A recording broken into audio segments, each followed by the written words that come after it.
These are tales of danger and the pursuit of endless riches. Adventurers and heroes from all parts of the world charging into the unknown, setting steel and magic against the most impossible foes, with each time wondering if this would be the last. Storms gather on the horizon, and evil rises from the waters of despair. These are tales of endless adventure. These are the Awakened Fables.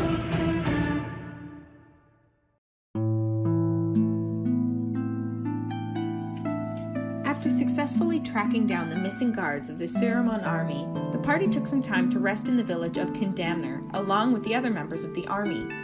The halfling Tinkrit found another bard within the village, and thus a rivalry was sparked. He began to focus on refining his act, making his show notably more salacious, and finding success performing it for the soldiers. After the departure from Condamner, the party finally arrived at the location of the new fort and began to set up formal fortifications. The party was asked to help track down a source of water with which to supply the fort. While tracking down the water source, the party stumbled upon a family of refugees whose daughter was particularly unwell and opted to escort them back to the fort. The family was welcomed into the compound, but only after Ciruimon gave a written word for their protection. The party successfully tracked down a nearby source of water to supply to the fort. The party was soon approached by the commander of the army, who gave a stern warning that the fort was not the place for civilians, let alone refugees from Simurthia, and encouraged the party to find another place for them. While traveling, Nero became aware of his shortcomings and turned his focus to training in hand-to-hand combat and his search for spiritual enlightenment. Aga started pushing the grunts and trainees into shape, using his size and intimidation to force discipline onto the group he was overseeing. Lastly, Ciruimon, the lone Aasimar, spent time studying the local area, uncovering the history of tensions between the Ciruimon, the Demidors, and the Simurthians. Ciruimon also uncovered that a lot of these tensions existed since the Nardamir from Thaisau invaded the lands and settled there eras ago. Commander Droid sent the party out to the estates of Baron Fritz to demand their obedience and deliver the long overdue tithe to the army fortification that has been demanded by the king. The group would uncover a plot of lies and deception led by the Baron, who has left the people of his lands largely starved. The Baron himself had been altering the trade logs, committing treason, and sending supplies over the border to support the southern tribes. When the party tried to confront Baron Fritz, he could not be found, and nor could his cache of treasure that he had been hoarding. Instead, they discovered that the Baron's city was under attack and its people being set upon by undead constructs. The realization that Fritz had made his escape set in, and that his acquainted necromancer may be connected to the undead that was plaguing the area around Condamner. Nero and Aga focused on picking up whatever leads they could. Aga focusing on exploring the trails around the area, and Nero using his people skills to try to grasp threads from the people around the estates. During these times, Nero's dreams were interrupted by a mysterious presence, and he started training in a rare martial arts style. With Sirs Trinket and Ciruimon being the only remaining members of the Ciruimon nobility left in the area, they assumed command, calming the people and guiding them until the arrival of Commander Droid. They promised to return the Baron so he might face the consequences of his actions. Found within the estates was the unfamiliar sight of a giantkin, a paladin who went by the name Morgkhan. He offered his services to find the Baron and the necromancer and force them to answer for their actions. A small lead suggested that Baron Fritz had returned to the north, which led the party to follow the trail that originally brought them to the fort. Their travel took them back to the village of Condamner, where they found that the town's inhabitants had been massacred and transformed into an undead horde. The party was able to trace the necromancer back to his lodge, where they originally crossed paths within the swamps surrounding Condamner. They found it repopulated with the walking dead. The lodge's inhabitant was alive once more, now a horrific undead construct reinforced with plant matter. After a long, grueling battle, the party defeated it. The group continued to search the area for more threads as to where the necromancer and Baron Fritz may be located. Welcome, ladies and gentlemen, back to Awakened Fables Return to Esturan. I am Dean Sam, and with me today is the usual crowd of Addison, the two Lukes, Michael, and Rob. Luke and Luke, you guys don't mind me just mentioning you and combining you into a single entity by this point, are you? I prefer to be known as L1 and L2, a la bananas in pajamas. Mm. L1 I'm of course L1. No, of course. Due to age. It's okay. If Luke E has an issue with that, we'll call him Luke A instead. You can be Luke 1 and Luke A. I was going to say good looks, but it can be both. It could. I'm not going to deny you that. I've never seen Olga, so I can't judge. Yeah, that's true. He's just shapes to me. He's a half-orc. Seriously. I'm an Azamar. Yeah. I'm the most beautiful man in this team. And of course, the most humble. Of course. Alrighty. Well, in our last particular session, you guys pretty much reversed the initial pace of your journey, where you began heading north and attempting to track down the path that Baron Fratez and the seeming necromancer have been tracing in order to try and flee from the barony on the southern border. Now, in the process, you have also discovered that the village that you have originally gone through, the one where they seem to prefer their own little bard, has down to a man all been slaughtered and converted into very weak zombies in an effort to try and divert the attention of anybody who presumably seems to be tracking them. Following this on, you were able to continue on back to the original location of the necromancer and their hideout, where you discovered that the swamp had once again been repopulated. And more importantly, it looks like the original creature that dwelled in the basement of the necromancer's shack had been resurrected of sorts, only this time it seemed to have involved plants.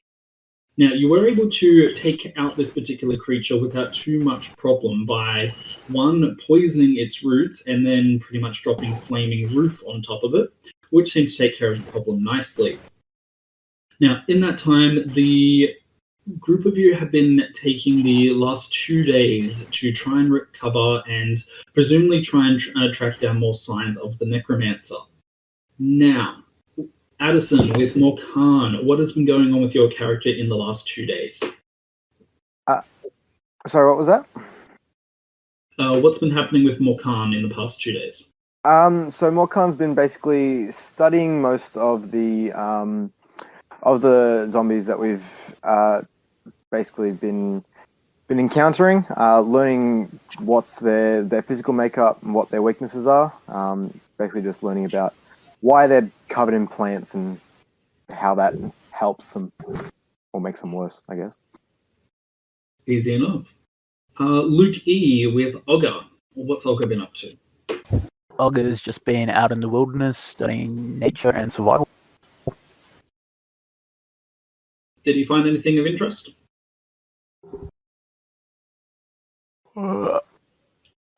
He found some herbs and some medkits. Medkits? Connecting the plant life to the necromancer. Easy enough. Alright, and Luke F. What has Well, on searching through the remnants of the necromancer's shack, I found some further documents and scraps of paper, which, when I read them and combined them with my knowledge of the 3 books that I discovered there last time we were there, identified to me that the necromancer had been looking at this extremely weird, but perhaps extremely powerful spell. It's clear to me from reading it that he hadn't quite got a grasp of it, but I've managed to work out over the last 2 days this spell, which I'm still trying to master, but I see as having great potential to assist us in combating the necromancer going forward. Excellent. All right, and Michael with our Captain Nero, I guess, at this point. I jumped down into the pit where all the bodies were and went about trying to identify the corpses. Turned out that most of the deceased, aside from the Baron Fritz, were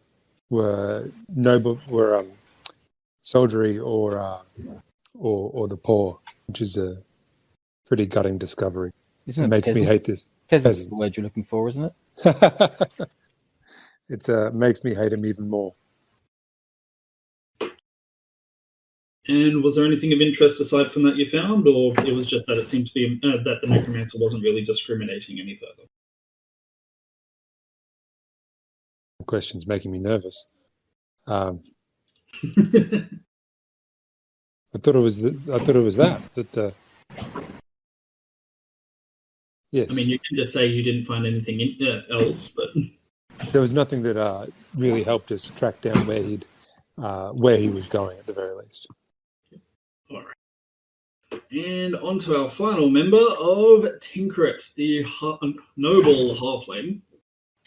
I decide that I don't want to dig around in dead bodies, and so I leave my team behind and try and set up a dodgy boxing match, which unfortunately at a nearby town, but unfortunately I'm a bit too big for my britches and end up losing money as opposed to winning it, despite my magic and my beautiful deception. And your stunning singing voice. And my stunning singing voice, yes. Easy enough. Now, So I return and tell these guys a whopper that I made money, and thus my persuasion of 29. Noted. No, guys, it definitely happened. And for us of the metagaming view, exactly how much money did you lose? A massive 6 gold. A pittance. Oh, a pittance. You say that now, that just tells me I need to up how much it's worth. I'm not saying it to you.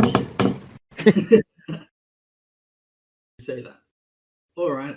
So, in that case, like I said, you guys have been pretty much taking the time over the last 2 days to scour the area and figure out exactly what's going on. Presumably during this time, you've also made contact with Commander Droit just to give him a bit of an update as to what's going on. At that point, Commander Droit has simply advised that if you have located the source of Baron Fratez's body, then your next stop, as per his original request, is to try and track down the necromancer and bring them to justice under the king's laws. Now, in that time, you guys have been working through and presumably also trying to figure out exactly where the necromancer is going and who they are. So, can I get you guys as a group collectively to roll me an investigation? Well, this isn't going to go well. Is there something else I can do? Did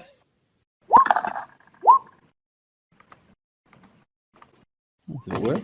Oh, I don't know. You guys are actually rolling fairly well. Yeah. Sorry, I double pressed it, so take the first one, please. Yeah, mine too. Please. Yeah, same. Y'all need to stop double clicking. You hear that? Give us advantage instead. That's true. I kind of worked myself into this, didn't I? All right, let's have a look. Everyone's first roll was just so much better than their second. I didn't have a second. I wish I had. Ah, All right, so on average, from the 5 rolls, you guys have rolled a collective 15.6. So, being generous, I will round that up to a 16, and not because the Dungeon Master's Guide tells me that's what I should do. I thought it tells you to go the other way. Yeah. That's because you're a really good DM, Sam, and you do excellent acting. Right. It's all about the story, Sam. It's all about the story. Of course, understandably. All right, so with the 16. Now, over the course of the last few days, Morkan, as previously mentioned, has been doing some research into the zombies and trying to figure out exactly what makes them tick. Now, over the course of his research, he has discovered that the most common use or plant that has been used to reinforce the bodies of these particular zombies is a bit more of a vine plant, which is not necessarily endemic to the local area. So after that, we got a very handy-dandy little roll coming from Ogre as he was scouring the local area for plants. And Ogre will definitely be able to confirm that while this plant has been transplanted to this area, it is definitely not native to this area. Now, Dun, dun, dun. Dun, dun, dun, dun. Let me have a look. Ogre got an incredible 27 in his survival earlier to analyze the various plants and so forth. And as a result, okay, you are able to ascertain one very important thing. These particular plants are actually from north of your current location, generally towards the center of the kingdom. So you're probably looking for either a noble family or at least an estate where they seem to be growing vines. There isn't necessarily anything there that they make as part of produce, but the vines themselves are likely part of an aesthetic that the family uses. Okay. Interesting. So let's start heading north. Alrighty. So, in investigating the necromancer, have a look. Who rolled the highest there? Looks like Morkan and Luke F have both rolled the highest. So, for those who aren't entirely sure, that is Salturum and Morkan. Yep. Now, Morkan, how are you getting it with your 20 in investigation? How are you going to be working with Salturum to lead the party north towards the necromancer? So, Okay. storyline-wise, what traces do you think your character would have found to make this easier for you? I feel like Morkan, he's just got that hatred and affinity for the undead. So basically, cutting our way through undead, basically following, I guess, a trail of. We just follow all the ones that have vines coming out of them. I assume there'd be at a certain point. There's some that don't have vines. We know we've gone the wrong way. We're definitely cutting our way through the ones that are plant-based. You make it sound like this kingdom has a problem with necromancers. Oh, look, it better. Okay, I'm not just. I just need to tell you guys, but I think we're going the wrong way because the bodies we've been killing don't have plants. Like, this is a lich, and that one wasn't a Draco lich, and What? but because they're not part of our particular priorities or even the plot line, unfortunately, we get no experience for them. So let's move on.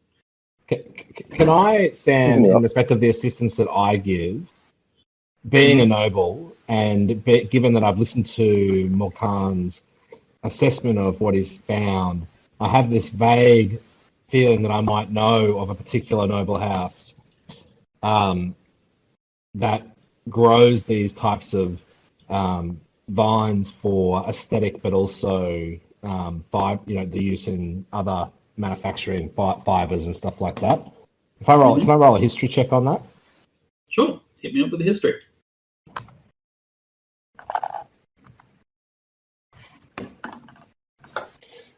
$21. So that is a 21. All right. So the center of the region does have quite a number of families that do have access or encourage the use of these particular vines, as they tend to be rather strong and, if dried out in the correct manner, can be used to make any number of particular items, sometimes even furniture. You would be able to narrow it down to a specific region of the kingdom. Sorry, just looking at the map, which means that you'll be focusing your search from here, if you're looking where I'm pinging, near one of the main dwarven cities, all the way to here, near the, one of the ancient monasteries. Does my history roll, Sam, give me the ability to know of any particular scandals I've heard about members of the family who may have, been brought disgrace on their house because of dabbling in the dark arts, Or being like some kind of weird creature? or being a complete arsehole? I know that won't narrow it down. One of those. All right, let me have a look with a 21. I feel like it'd be towards the east of that area. I say with no ulterior motive. Okay. So, with the 21, you are aware that there does tend to be the normal amount of scandals which go on with your usual noble families. However, you are aware of a scandal between your favorite family, the Conards, and another family where it seems that the second family, just a moment, let me actually open up to my proper notes. Here we go.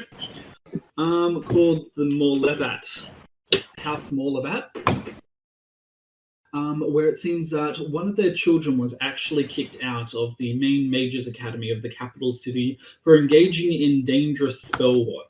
You're not entirely sure of the details, but of those families, that's probably the largest scandal that's really come out of that particular area of the kingdom in some time. For the most part, they are safe, noble areas, and that one was pretty much talked about at the academy for quite some time. House Morlevat. Morlevat. Morlevat. There you go. All right. Well, gentlemen, this does stir a memory in me of a scandal involving House Morlevat and one of their errant scions who was kicked out of the capital for engaging in dangerous spells. I never quite learned what the nature of those were, but it must have been pretty significant to get booted out. It was the talk of the academy for a very long time. Is there a sorcerer academy? Well, there's a mage academy. I mean, I sort of hung around trying to pick up what I could. Good thinking. I mean, they're just wizards, but you know. Yes. Stupid wizards. Alrighty. So what would you guys like to do with the information? Well, you know, he may be fleeing home now that whatever he was up to down here has gone south of him. I mean, we've annihilated him twice in his nest, and he took over Condamner, and we annihilated that infestation. He may have decided to cut his losses, killed fritters, and decided to head home to if not, you know, regroup, determine what else he was going to do, or she, I should say. They've got a wagon full of gold that the corn fritters took with him, right? That's true. So I wouldn't other backup. Could they not? That's true. I wouldn't discount House Conard's involvement with these. They are a bunch of absolute spivs. They are Conards indeed. So we have no ability to track them any further, Olga. You do have the ability to track them through the wilderness. This was just more flavor to see how you guys were going to do so. I think we go with what Morkan has said, and what Olga has said, and head off. Was it north, Olga? Yeah. I think we head off north, and see whether we can continue.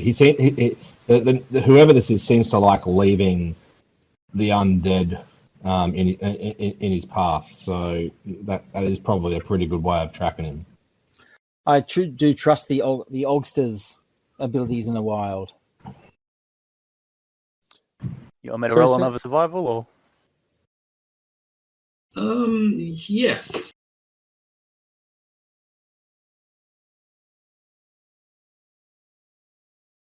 And that is a 10. Wow, you guys are rolling a lot of 2s today. Yes. All right. So, as you begin to trek through the wilderness, Olga, you are able to follow his path for some time, and that tends to lend you. It is definitely leading you guys north. It doesn't take long before you're crossing the river and are beginning to go across the plains on the northern half of the river and follow the pathway through to what looks like the northeastern mountain range. Now, with a 10, so this one does lend credence to the idea that it might be one of those noble families which Saltworm had identified before, and using Morkan's very sensitive ability to detect the undead, you are able to pick up the necromancer's trace fairly quickly and begin to pretty much follow him through the wilderness. Alrighty, let's have a look here. Now, it comes to an end about 2 days later when you lose track of your quarry as you enter a particularly rocky area which doesn't seem to have any particular plant or vegetative growth. You likewise are not able to detect that there are any undead creatures around you. Just so I can confirm, Addison, what was the range on your ability to detect the undead? I believe it is 60 feet. 60 feet? All right, so yes, you're not able to detect his further presence from here. How would you guys like to do this?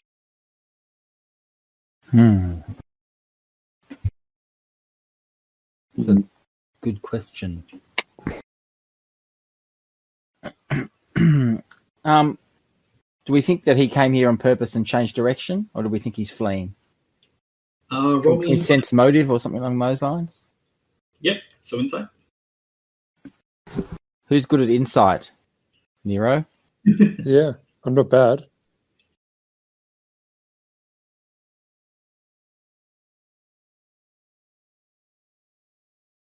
All right, so 23, very nice. All right, so with an insight, let me flavor that up and send that through to Michael.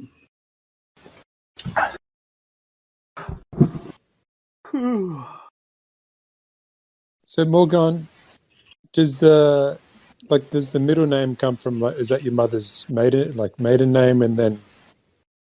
Oh no, the way Goliaths work is you basically have a nickname based on what you do, and my middle name is Dead Crusher, and I crush dead. I was just wondering if you're the son of Mrs. Dead Crusher, because it would be. It would be interesting surname, but no, it is basically a nickname. Dead Crusher son. I mean, yes, in a way, I am Dead Crusher son. What was your mum's name? Her nickname? Mother's name, she was put me on the spot here. I cannot remember. I'm not that good memory. Give me a moment. This is your mother, right? So she was wolf killer. Mother was hunter from Beacon Village. I was wondering if perhaps she was a motherless goat. No. So look, I don't think this guy knows where he's going. He may well have just gone to ground somewhere near here. There just doesn't seem to be any rhyme or reason to the way he's to where he's heading. He might even be lost. He's certainly not trying to hide his trail. Interesting. So, do you think he changed direction? If he did it because he got distracted, or he came across something that just grabbed his attention nearby. So, it's I suspect he's not too far from here. Should we spread out a little bit and move faster and see if we can't pick up a track? Or I suppose there's not much point. I think not going to find anything anyway. I think we should maybe scout around and look for points of interest because we need to see what he saw. It's like if we can see a town or an old ruin or something like that. I suspect that's where he or she will be. Well, if we find a town, we can ask about old ruins and other points of interest around. Indeed. So. Yes. And if the town is full of undead, bingo. Again. Well, he just made a whole city. Hey, I want to do a reservoir dog routine again. We all walk down the street in a line, and I shoot fireballs off left and right as no shit. Bum, bum, bum. We have to have things explode behind us too, and we don't look back. That's right. Action hero style. Yeah. Yep. I put a match in my mouth and use it like a toothpick. There's always got to be one guy who has a match in his mouth. Sam, could I do a perception check, I guess? Did you see that Rick and Morty episode? With the No. toothpick? It's either a matchstick or a toothpick. Oh.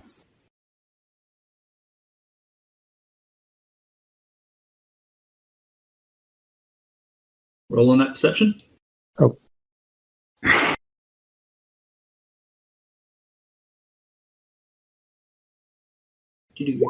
There we go. Okay, so an 18.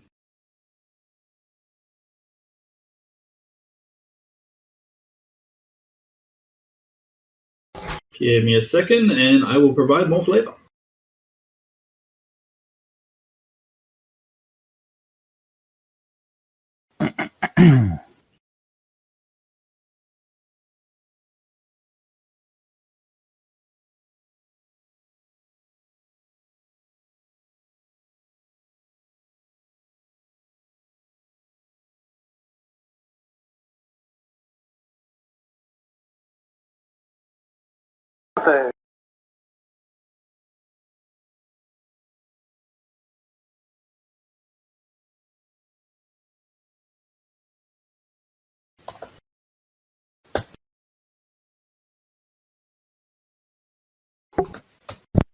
Bitch. I just typed all up, and then it's telling me I made an error. Ka. Yep. Let's try that again. Alright, so presumably you guys are going to be splitting off and just searching around to see what you might be able to find. Nero has rolled an active 18. Do you guys just want to describe what you guys are going to be up to, or...? We're going to follow him carefully, looking at the ground. Well, Ogre is with Nero, right? They're the investigative type people. Ciruimon and Khan and I will try and look cool while we're doing it.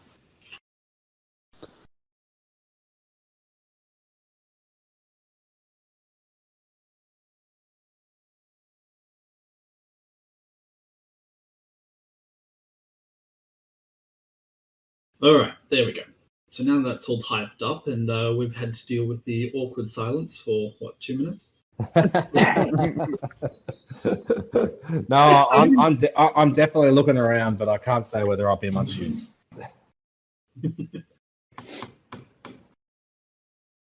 Consequence of being a Twitch streamer, I swear to God. If there's silence, I immediately get nervous. Actually, no, that's a lie. It's a consequence of being from a large family. If there's silence, it means that one of my siblings has broken something and I might be about to be blamed. So I'm not sure if this is helpful there, but it's I have discovered a sign saying property of House Canard, and there seems to be a mine shaft. What did it say? Drop what? Property of House Canard. Ah, property of House Canard. So Right. following the track down leads you to a mine shaft. Really? This is good. I assume he's popped down the mine shaft. Yes. Well, that's good for... Who's got dark vision? Yeah, I do. Hey, Luke's got fireball.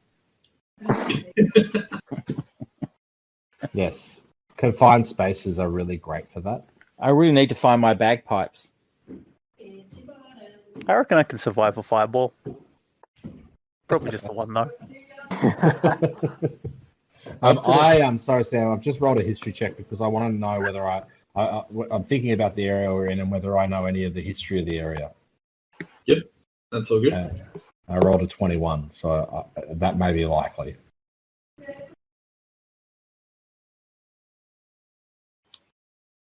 I just need to make sure I'm sending it to you and not to Luke. Sorry, what is it? L2. L1. Oh no, yeah. Don't send it. You're L1. That's right. The old handsome guy. The opal-eyed, or pearl-eyed, aren't you?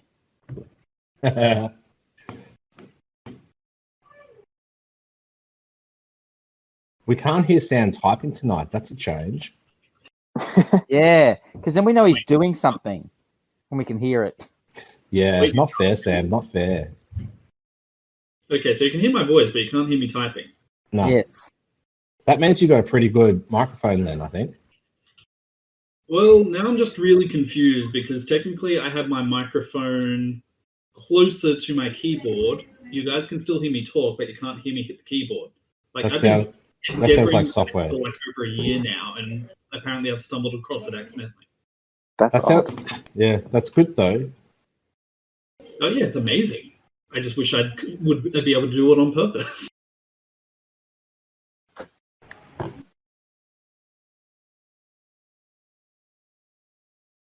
So if anyone without dark vision, such as myself, I do have an ever bright lantern.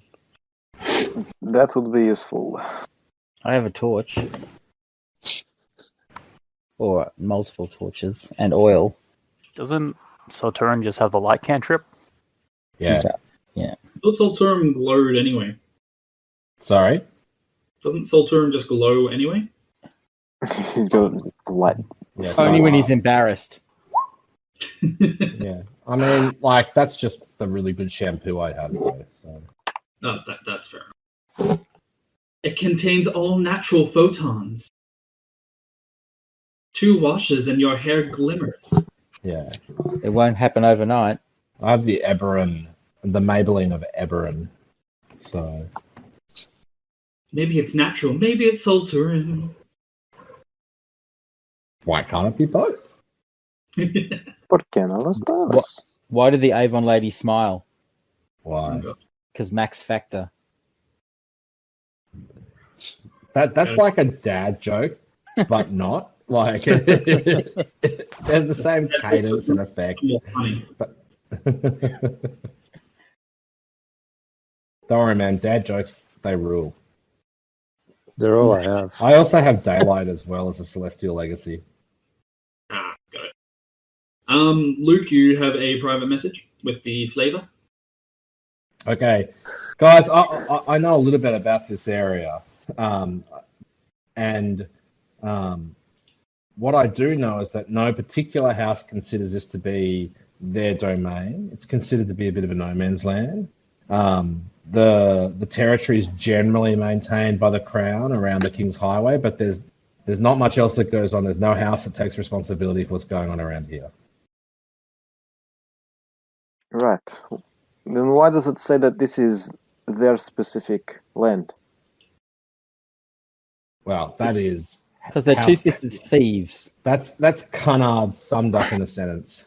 Like, really, why does Cunard thinks everything is House Cunard property, from people to land to animals? They are rapacious, egregious human beings.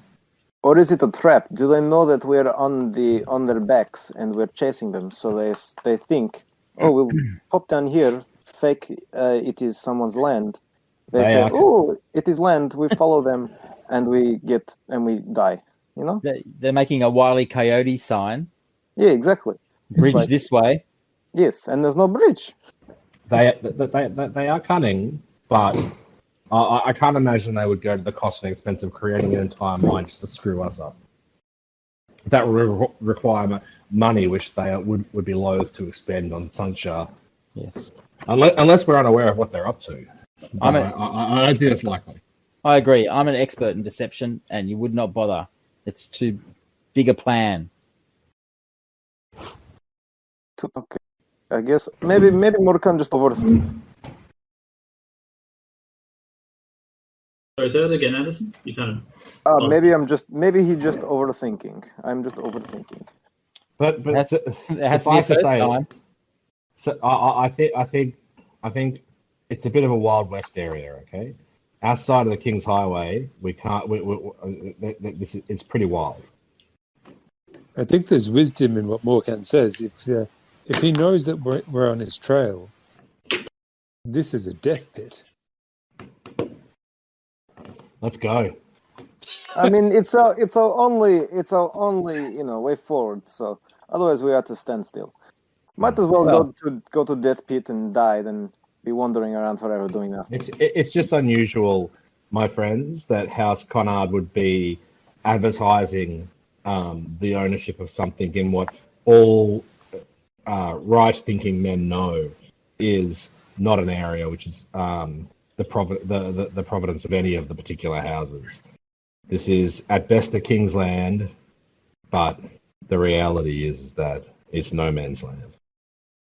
What about this mine shaft? Are there other entrances or exits? We can just sit and wait until he comes out. What if he has, secret entrance and exit that we? Well, do this not is what know we have about? to determine. I don't know. Perhaps there's somewhere nearby who can inform us, or who may know something of the plan of the mine as well. So we don't go in entirely blind. But if we leave here, he could leave. Like, he might just go, and we'll miss him. Well, lots of he's in there. Do we know of any towns nearby?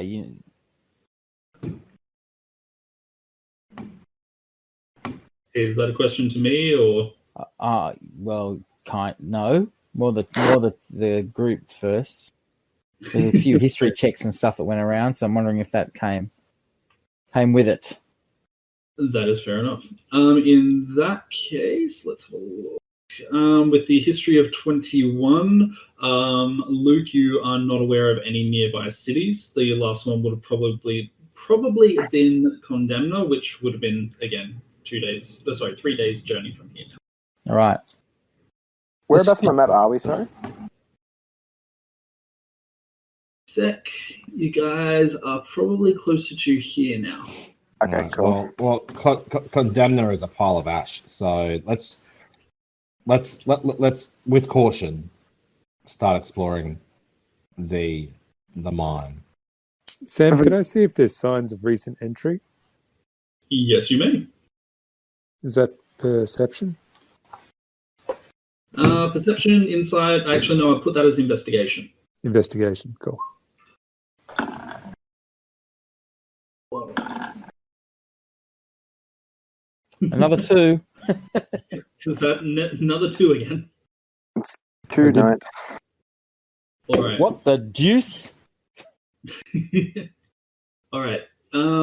Nero, as you begin to investigate the immediate area, you do notice that the mine itself seems to be exceptionally quiet, but you can't see any particular sign of forced entry or even entry from the miners or anything else. It doesn't necessarily seem like it is an abandoned mine, but you can't really see any particular life forms up and around it. Olga, why don't you look for the distinctive drag-legged footprints of a zombie or undead? See if there are any of those around. Do another survival check. 18. 18. Give me a second.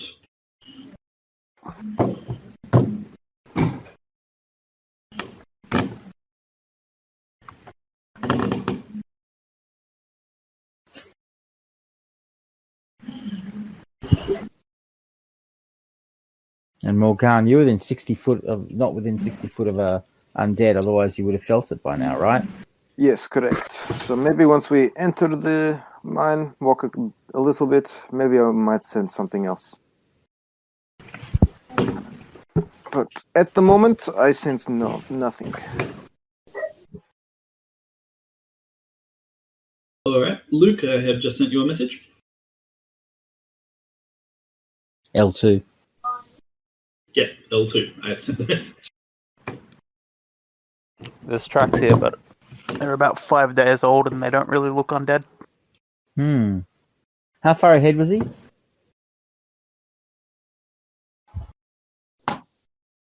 I'm leaving that up to you guys to remember. Do we guesstimate? More than 2 days. So 5 days, perhaps? Well, at the minimum, I assume. Right. Well, I think we should sneak in. The problem is, I can sneak in, and then I can't bloody see anything. I can see, but I can't sneak. I think the issue is we cast any form of light source, we automatically give away our position. But like, how many of us can see? 3 of us cannot see. Well, So yeah. Stealth is not a very good option. Well, actually, I won't give up my position because I can hide as long as there's a leg of a humanoid shape. I can hide behind that. It's more. It gives up our presence more than our position. Mm. Like he'll know that someone's here, even if he doesn't know where we are. That's right. And you can't. You also don't have dark vision, do you, Nero? No. We are 2 pretty crappy stealthy dudes in that case. Yes. Hey, you try. Yes. And it's pitch black down the mine, Sam? Correct. Dun, dun, dun. Well, I think we go in and I cover the lantern so it's not showing too much of a so it's not displaying too much light, just a couple of meters in front. Yep. We might be better just using torches because he'll be sensing magic items. I think it's always on, isn't it? Yeah, it's always on. I don't know. Ever bright lantern. Yeah. It's not called sometimes bright lantern.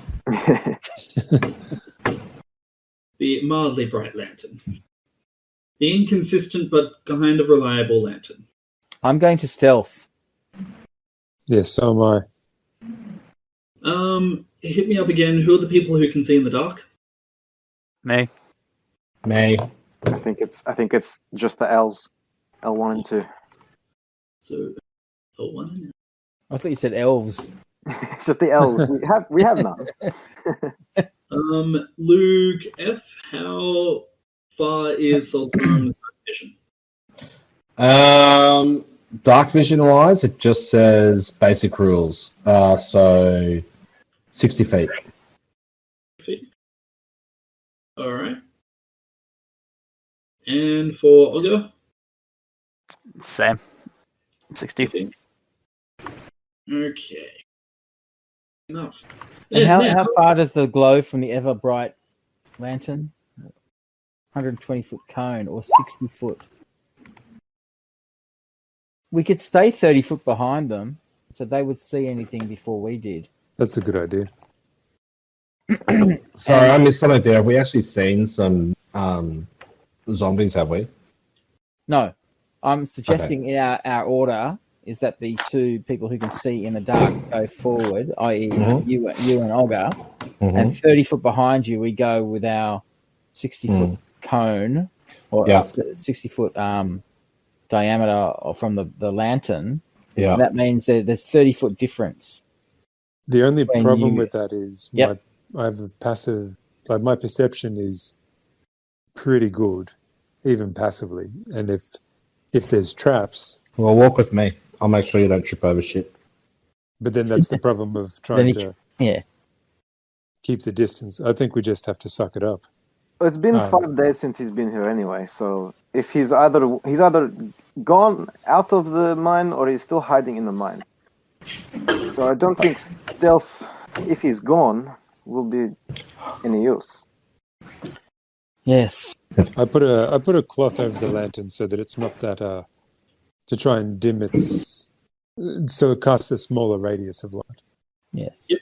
And Nero is quite accustomed to working at night, as am I. Okay, let's find out if I have done this correctly. Fingers crossed, guys. My fingers are crossed. Everyone, over to this map. So it's like, for fuck's sake, that took us 30 minutes to get to the map. No, that's why I keep you guys on the world map, otherwise. It's like Final Fantasy. Until you get an encounter, you don't go to a proper map. Yeah. Okay, whereabouts on this great black space? Check in the bottom left? No, bottom right. Yes, it's black. Yes. I'm 29 years old. I know the difference between left and right. That was fair.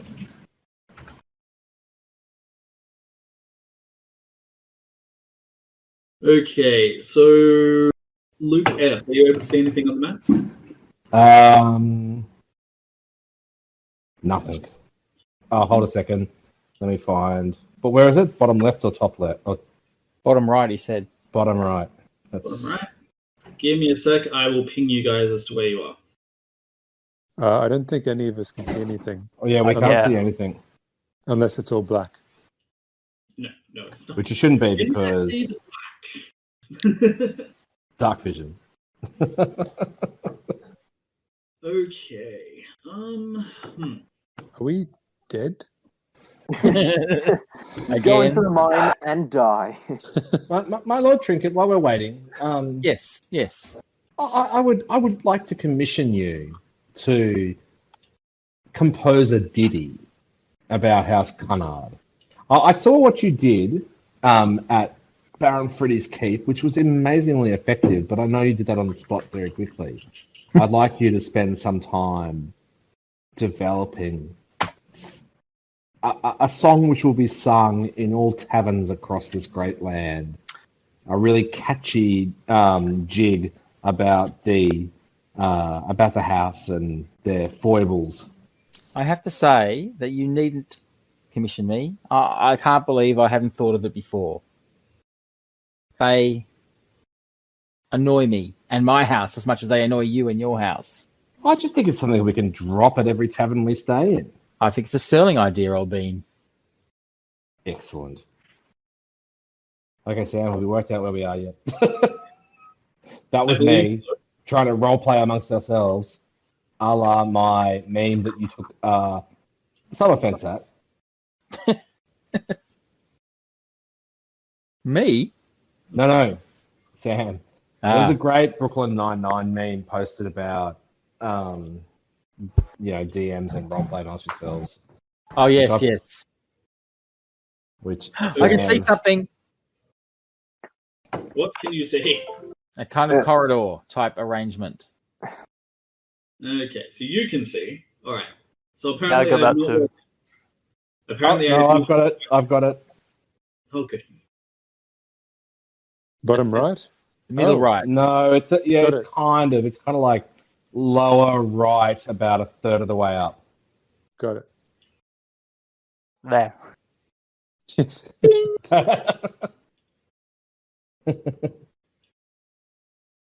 All right. So bad news is apparently I have not yet figured out dynamic lighting.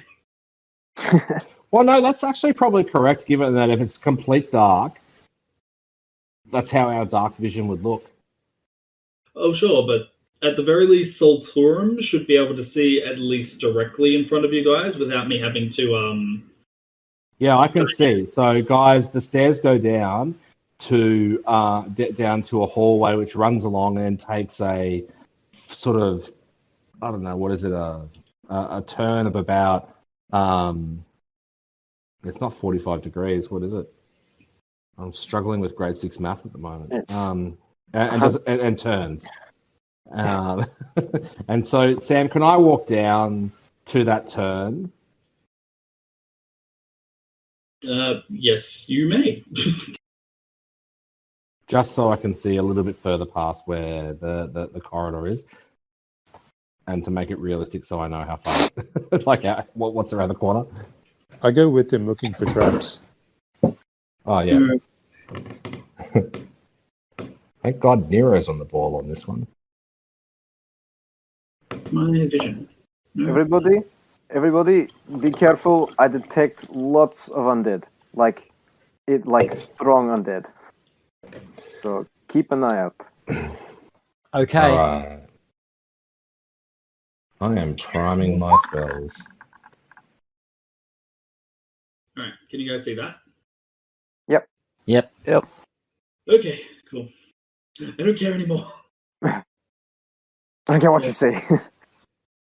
So, for Solturum, as you look directly down, I'm just going to unlock all that, and you can roleplay it. All right. Because I spent hours doing this, and frankly, I'm sulking. Oh Okay. my. Good stuff.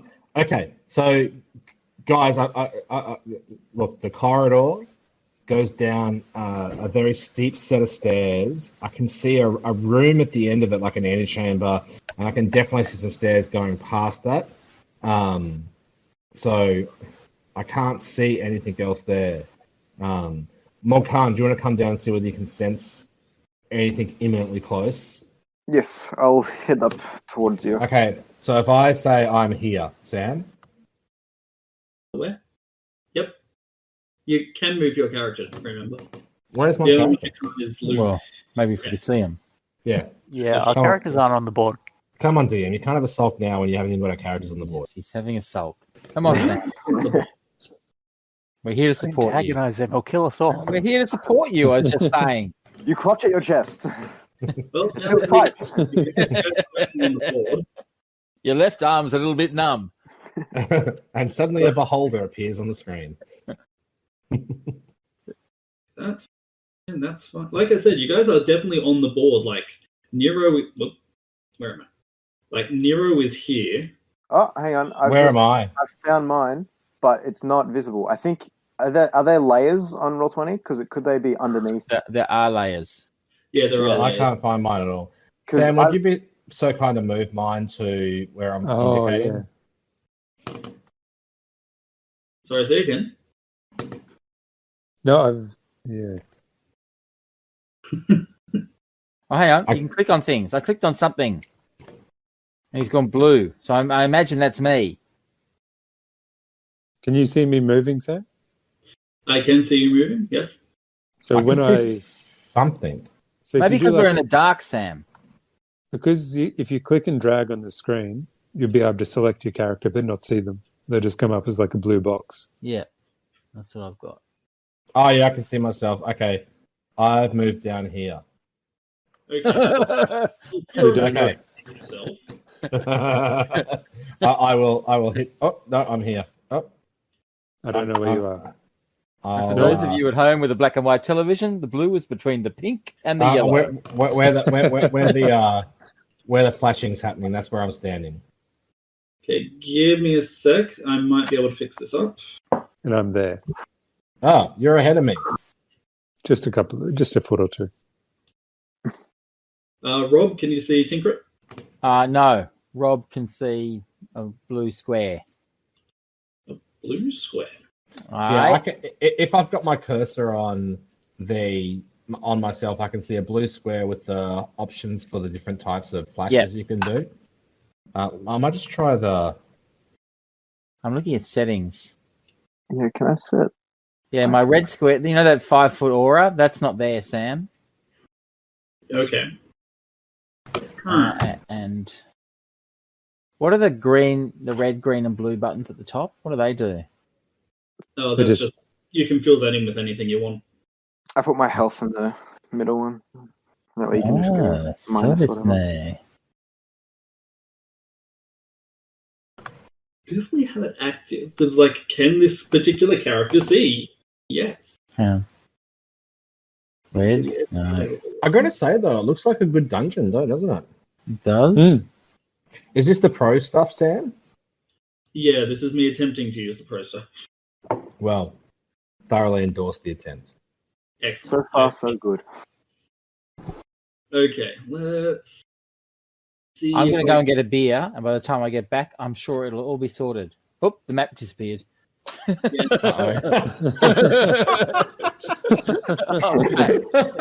Well done, Rob. Well done.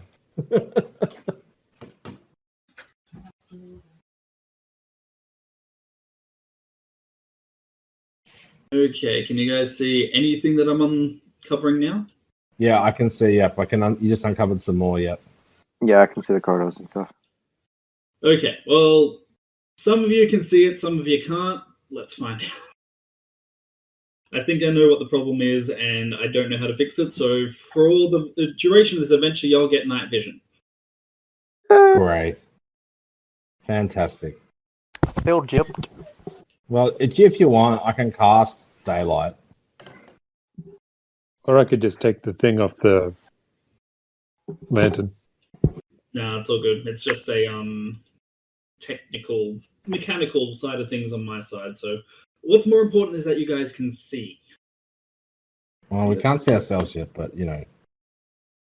How can you not see yourselves? Ah, Yeah, it's very strange.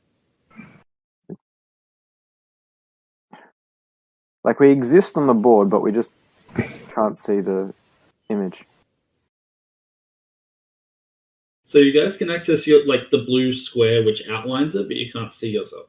Pretty much. Huh. I wonder if this is similar to that issue I had like a few weeks back where I made the entire map black, and I still have no idea how I did that and had to fix it. I do anything? Judgment silence? No. No.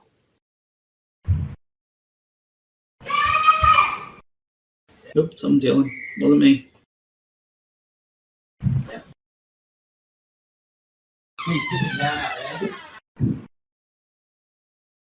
Spent so long working on this today.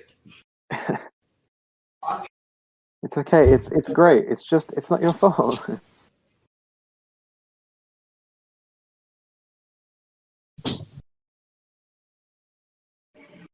Jumping out of the dynamic lighting area onto GM info area. No, what? Objects and tokens. Soul's room is under control of Luke F. Yes.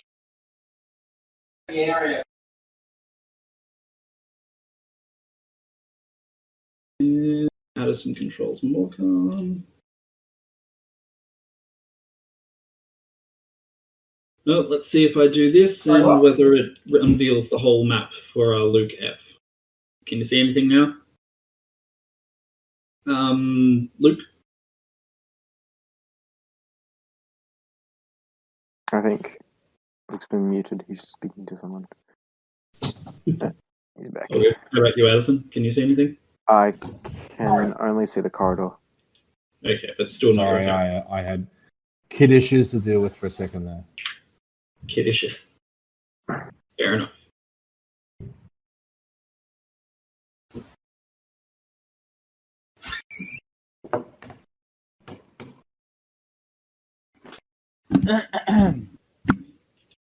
Okay, so maybe we just manage with what we've got, even if we can't see it. Okay. Well, because so I'm on the stairs there. Okay, I'm looking down and I'm telling you I can see an antechamber and then another set of stairs going down, but I can't see more than about 10 feet down where those stairs are going, but they appear to lead into a hallway. Okay, so there doesn't appear to be anything in my line of sight, at least, in the room below. So I think we could probably move down to the antechamber and regroup there. Could I creep forward and see if there's pressure plates, tripwires, that sort of thing? Yes, that would probably be a sensible thing for you to do. You can see the movement, can't you, Sam? I can, yeah. Okay. I may have made a movement then and rapidly retreated on Michael's suggestion. Oh, I've lost me. You should click around. Oh, there we go. I found me. All right. Everybody knows where the character is? Yes, found mine. No, Okay. I have no idea where I am. Well, to be fair, you click drag over the map and you'll find Yeah, yourself. that doesn't let me do that. To What my happened? character. What will happen, Sam, if I cast daylight? Will that fix this up? I doubt it. Well, let me try.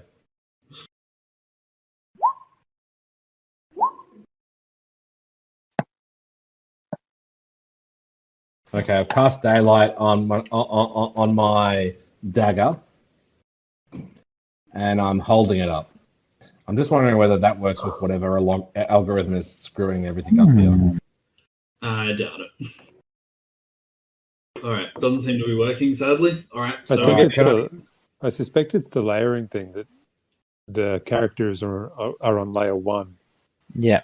And then it's dumped the map on top, which is... I don't know why Roll20 would do that. Yeah, neither.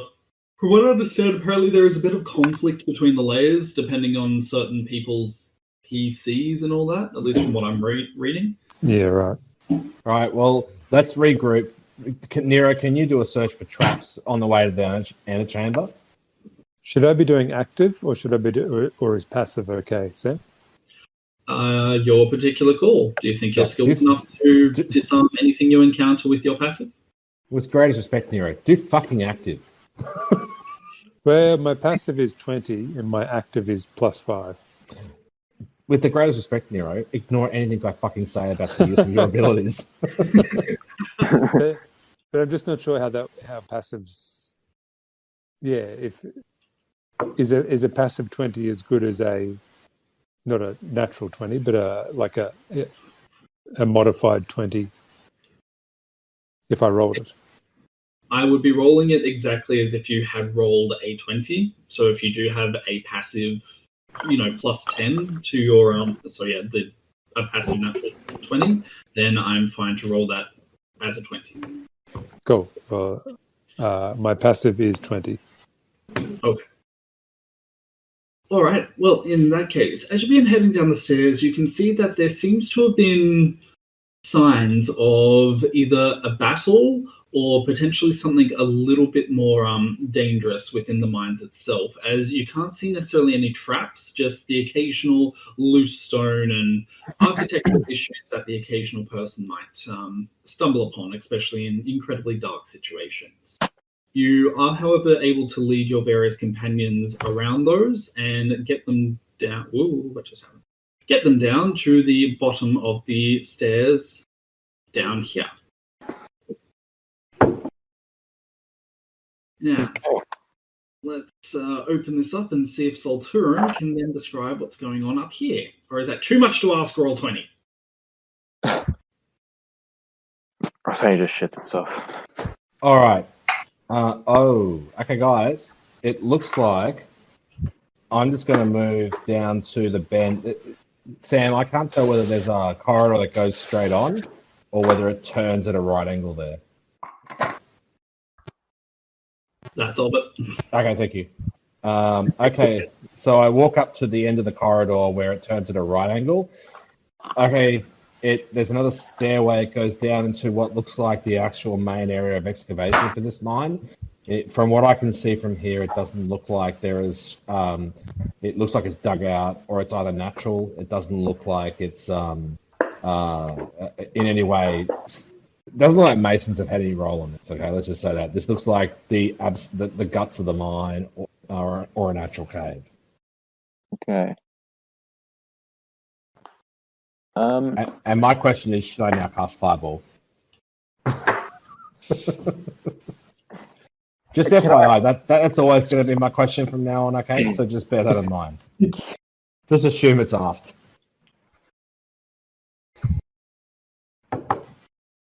Okay, so I can look forward. It looks like that after the excavated area, there's another corridor up ahead on the other side of it.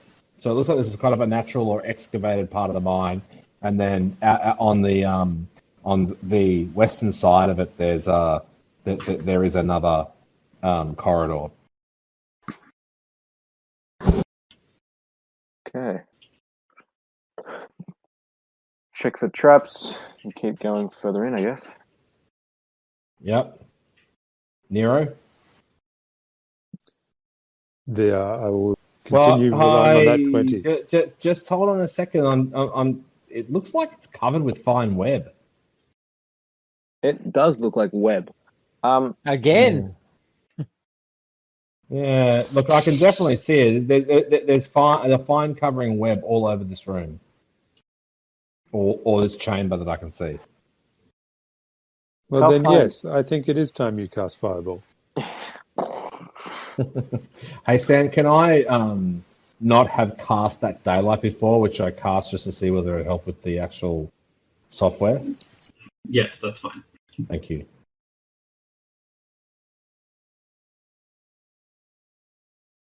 So what you guys doing? You're not really going to cast Fireball until we see something, are I'm you? not going to cast Fireball until I can see it.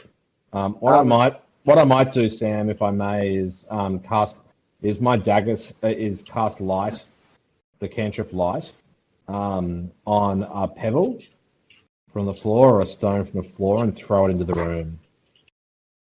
Does anyone have any disagreement with that strategy? None. I was just gonna check my divine sense, see what I can see in that. Good call. If I see any undead fiends, celestials. You are no longer able to detect them within your range. Okay, we're good for Okay, we're good for 60 feet. All right, I should say that at the moment, I can see 60 feet. So, Okay. all right, I'm going to cast it. Wait, are you casting fireball or light? Light. I'm not Okay. wasting a fireball on a spider. Yeah, That's good. what it's in there. Michael, I have sent you a message. All right, so for those who don't know, the light cantrip is fairly simple. You touch one object that is no larger than 10 feet in any dimension. Until the spell ends, the object shoots bright light in a 20-foot radius and dim light for an additional 20 feet. So Solturum is able to color that light however he desires, and it completely covers the object with something opaque. Completely covering the object also blocks the light. Okay, So, I cast it to about there. I chuck the stone to about there, which is about 30 feet, I think. Yep, okay. All right, and what does that expose of the room at all, Sam? So, when you toss it out into the room, you see that it seems to fall in the middle of a fairly large web. And at this point, you can see everything, at least from your current angle, around the stone. However, as it trembles in the web, you hear a scuttling noise, and then a giant spider scrambles over the top of it, but seems to either lose interest or get confused as it just simply has a bit of a look around. We can definitely see that spider. Okay. Friends, the hallway's trapped. Is the spider still sitting in the middle of the room, Sam? No, the spider moved back out of sight. Back north or south? North. Okay. Can We you also determine what kind of trap it is? That I don't know. I know I can see the trigger point. There's a you see there? There's a bucket with rocks. Okay. And the suspended from string. Where? There. Do you want to hit and do a little... I might need to wait for another whisper unless I'm... up there. Okay, is that you? No, it's I'm going to say it's... Why can I no longer ping? Just right in front of as the stairway goes down. Okay, Just here, so there? Here. Oh, okay. Is that right, Sam? That's right in front of me. Yes. All right. Can you disarm it? I mean, how big is this bucket, or is it like a college prank? I think it's more like a mining cart. How do we avoid the trigger point? Sam, can I investigate and see if there's a way around without triggering it? Yeah, that's fine. With your passive 20, on the other hand, it is a relatively easy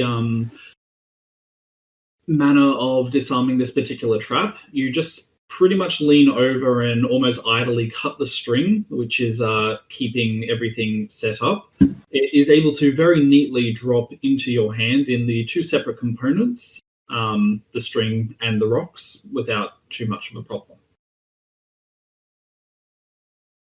Okay, so now we only have a spider to deal with. At least.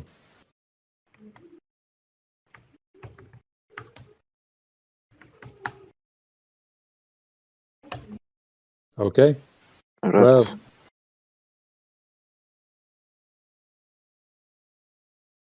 You guys like? There's only one way forward. No, I think we could take a giant spider, guys. If this thing comes at us, we'll just destroy it. Just burn its webs; it'll go up in flames. I can set a... Well, do you want me to set a firebolt into the flame? yeah. Okay. Does anyone have a disagreement with that strategy? Everyone, speak up now. Forever hold your peace, because I'm just about to launch this firebolt into the room. Let that Alright. I'm aiming for the web, Sam. Alrighty.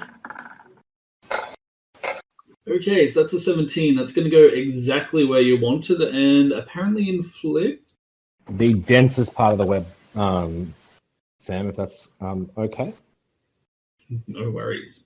So the densest part of the web is probably about here, from at least as near as you can tell.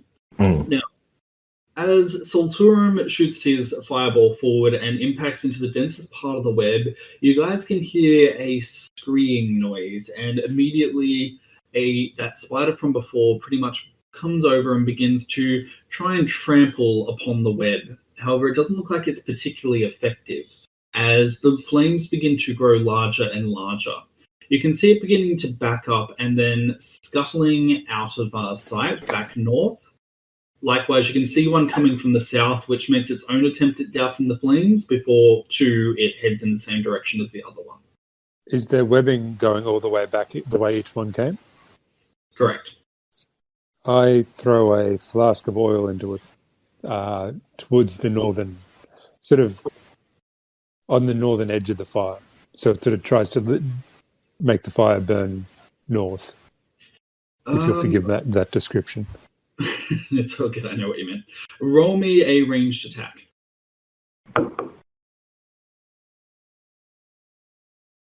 Would that be a dex check? Correct. So it's a standard attack roll using your dexterity modifier.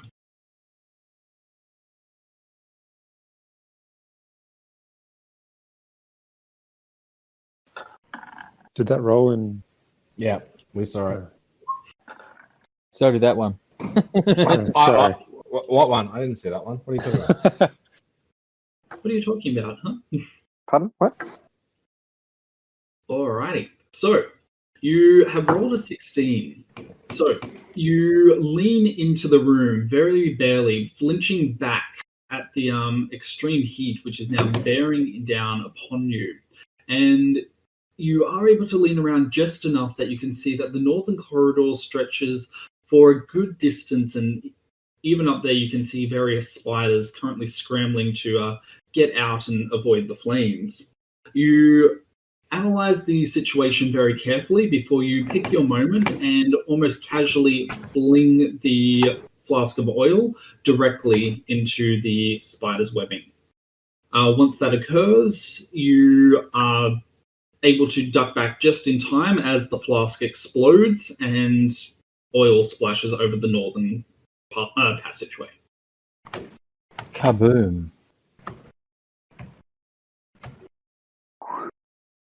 All right. I guess when they're all That's good. burnt to a crisp, we can continue in. Yeah, they hate fire, those guys. All right. Why don't we just make a dash for the western corridor? Oh. Just to pause. This necromancer is friends with spiders. Nothing about this is making me like him more. Well, hang on. Why do you think he's friends with the spider? Just because there's a spider here? Well, how did he get through here? You could have stealthed. You could have gone invisible. There's all sorts of ways you could have done it. True. What's happening with the map?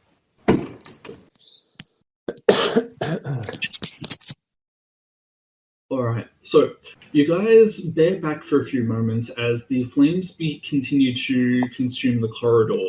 It takes some time, and at one stage you are forced back up the passage and into the antechamber just to escape the very ever-present heat that is just billowing from the corridor itself, but it takes about 10 minutes before the passageway itself is clear enough that you now feel safe enough to investigate a little bit further.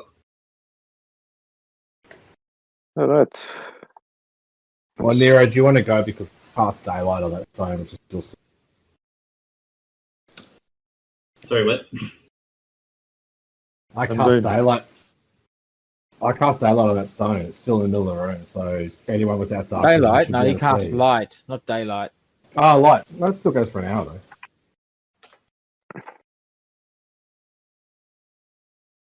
Right. I try to stealth through to the western corridor. Ditto. I go with him. Okay, Oh. roll me stealth.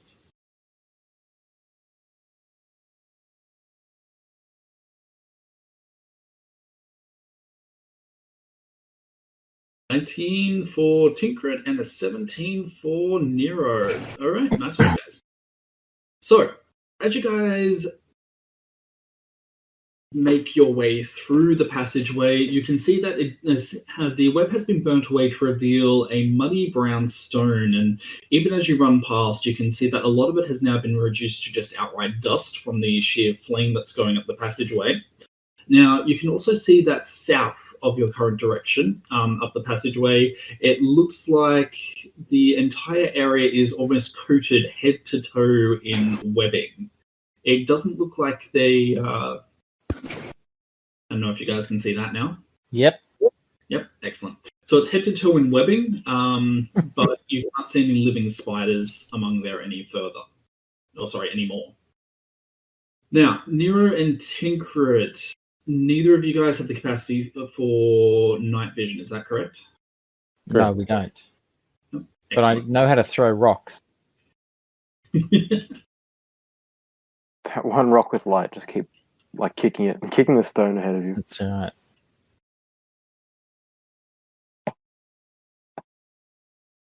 And then I hide again. All right. So directly ahead of you is an immense chamber, or at least you get the impression that it's an immense chamber, because presumably you don't have any form of lighting at the moment. Would the rest of you like to join and pop across, or would you like to send these guys in? Oh, we just chuck the rock so we can see. Oh, okay. I was serious. Ping for me where you would like to throw it. Actually, maybe there. Oh, you guys have already. Are we going down, not forward? Yeah, I thought the giant chamber was sort of over here. Is that right? Correct. Oh, sorry. I thought we were going to check out here and make sure we don't get spiders in our bum holes. I assume the fire dealt with them. Oh, come on. You're Australian. You should be used to that. They're the worst. Spider. Bumhole spider. Red back. Michael, where were you? Spider. So, like, there? So, hang on. We are going to just leave our flank exposed, is what I'm saying. All right. So the pebble that you're throwing into the room lights it up this far. Can you see that? Yes. Excellent. I'm very precarious about you guys not being able to see things now. What's this? Looks like a barrel. That is... So directly in front of you, it looks like there is a half-crushed barrel. It's currently leaking, you guess to be water, just judging by the fact that it seems to be seeping. Excuse me. Bless you. Tinker. Scene stealer. Yes, it just seems to be a broken water barrel, which is still seeping water into the ground. Is it definitely water and not oil, in case we decide to cast fireball and go up in flames? I creep forward and taste the liquid. It is very definitely water. Okay, thank God. So definitely vodka. Vodka. It is the only safe thing you must drink. All right. All right. It's weird. When I move my thing, I can see my little toon. And as soon as I let go of it, I disappear again. Huh. That is weird. I don't know what the problem is. I don't know. Let's keep playing. Doesn't matter. Moving on. Okie doke. So, what would you like to do from here? So, are we all now in this room? I wouldn't. Well, the other thought so. I thought us two were up there. If we're not, I think we should signal for them to come forward. I followed you guys.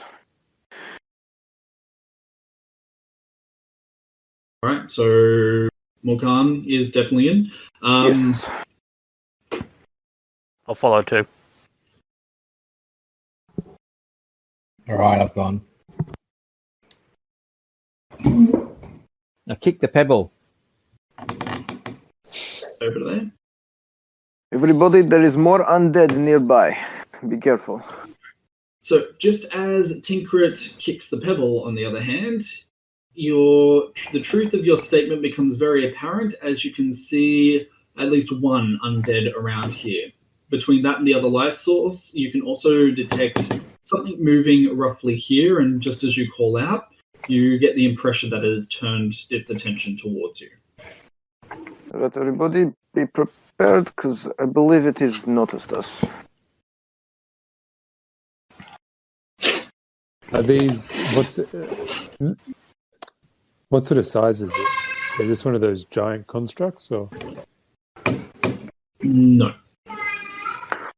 It's a vampire. Okay.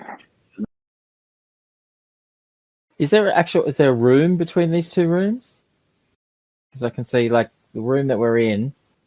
Yeah, it's like split in half. Yeah. Yeah, there we go. There we are. There we are. Unveiling What's more that? of the map. Cart? All right. So Looks at the like a moment, mine cart.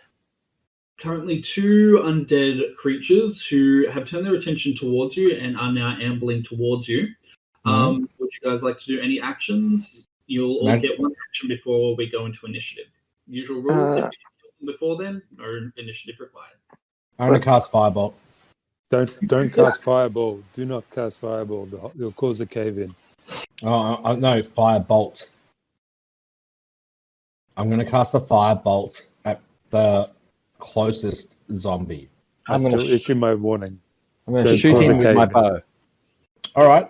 I will cast Prestidigitation and drop a holy symbol in front of the closest zombie.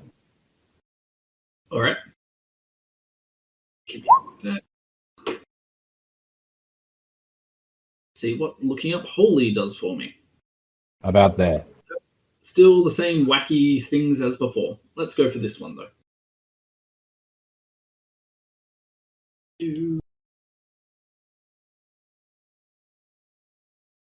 I will need to move probably to there to do it, though. To where? There. To when? Alright, so a holy symbol blazes in the darkness, and you can see that the zombie seems to stagger back somewhat, but it doesn't seem quite as affected as the villagers that you guys encountered a few days back. If Salturin's moving up, I'll move up with him. Okay. 60 feet away. I don't have any range. I do. I'm shooting it with my bow. As am I. And sneak attack. I'm just going to charge forward. 30 feet. Alright, so in that case, let's do this in order. So, Addison, what are you doing? I'm just charging in 30 feet, and as a bonus action, I will cast Searing Smite on my weapon. Alright. Cool. And Luke E. with Ogre. I will dash in probably to about here. Coming in from the darkness. I apologize, I've not been moving him. And thank you for the constant pinging. There we go. It's alright, I still can't see him, so I'm just going to guess where I am. This is fair. Alright. So, you have dashed in. Easy enough. Any other action? That takes up my action, doesn't it? Yes. I'm good then. So, has used prestidigitation, you've created the holy symbol, done. Nero. Taking a shot, then diving behind the barrel and trying to hide.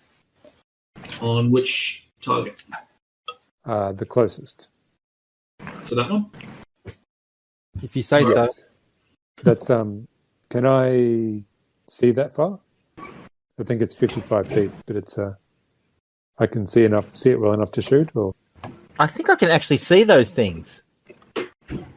Oh, good. Yeah, we can see him. yeah, Oh, good.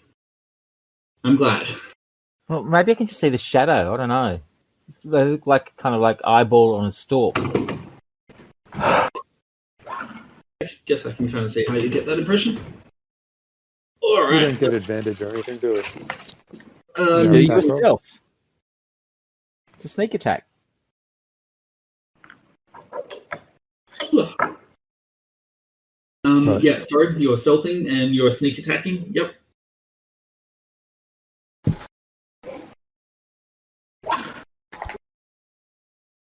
Probably didn't matter.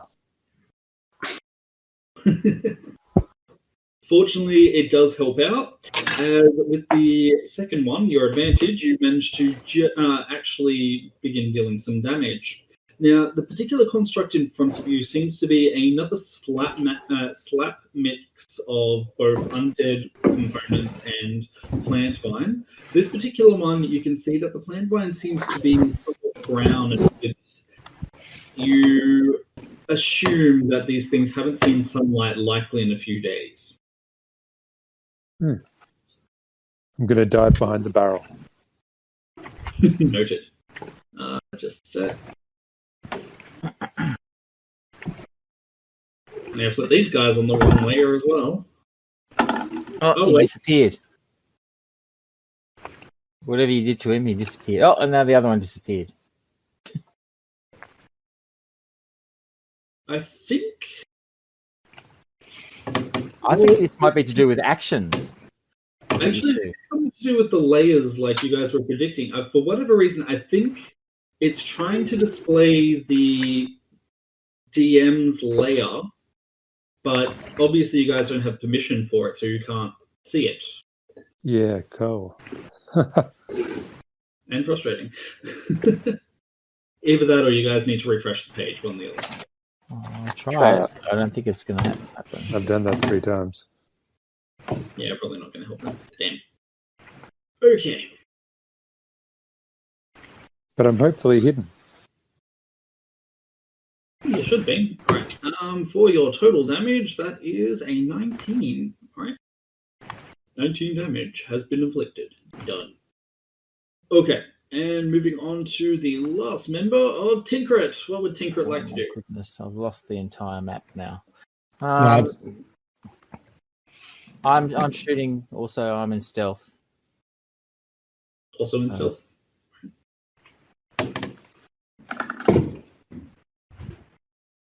Oh, A critical.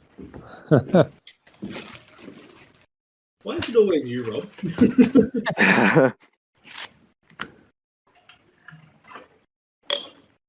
I don't know, but I like it.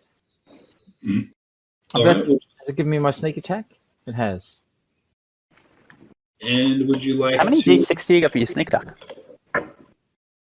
Sorry? You get one. I only get one. But I get Are you? 2. because it's crit. Okay. So, and then I hide.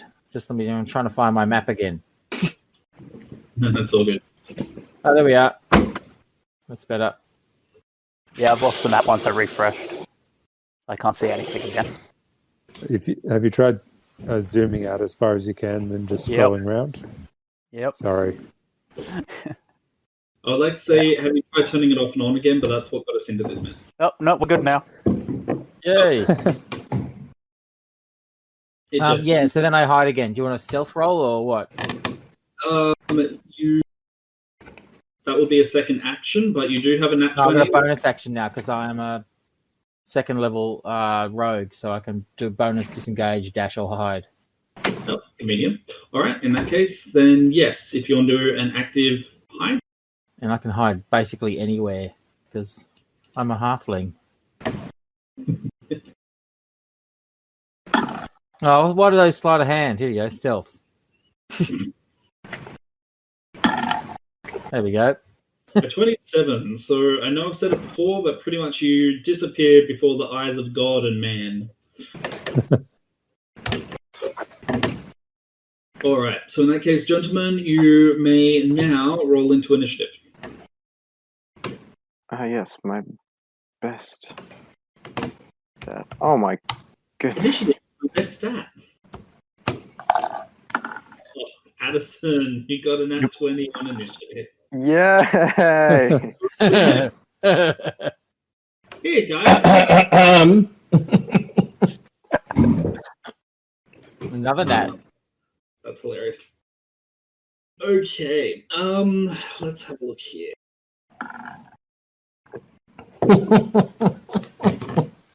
Well, I wonder who's going to be going. All right, let us start with the people who got the highest then, which is Nero. Well, didn't Luke F and Addison and Morgan both get nat 20s? They got nat 20s, but it doesn't undo. Oh, sure. Who are those? But, Camera's then there. Luke F, which is Salturum, with a 20. Addison. Where is Addison? I'm around. Just send you to bed. Off you go. Oh, I'll there come is. say goodnight soon. I'm in bed. Okay. Bye, Daddy. I love you. Yo. We're done. Addison is a 19. You guys got the initiative order thing pop up for you? Yep. Mm-hmm. With Pinkert, I think this is actually... Oh, actually, that's a surprise. Olga is going last, as normal. Wouldn't have it any other way. Yeah. I feel that's the lowest roll from Tinkrit for initiative by about 10. Yeah, same, actually. Yep, it's not my best. All right, gentlemen. Nero is first in initiative order with 27. Michael, what would you like to do? I'm going to take an insight test using my to study it and use my insightful fighting ability. So it's contested by deception. For what purpose? If I succeed, then I don't need to be. I can use sneak attack irrespective of whether I've got advantage on the roll. Gotcha. Alrighty. In that case, let's roll it up. It has rolled a 15. I'm just struggling how to figure out how to deal with that one.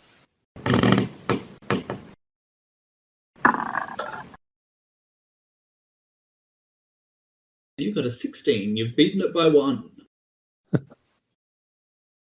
And now that was a bonus action, so now I'm taking a shot at it. All right. Now I'm shooting it with the short bow. Noted. All right. So for an 18, your shot goes wild and you hear it clunk into the dark. You can hear something moan in the distance, as in a zombie kind of groan, coming from the darkness. Actually, it occurs to me you guys can probably see this as well. Give me a sec.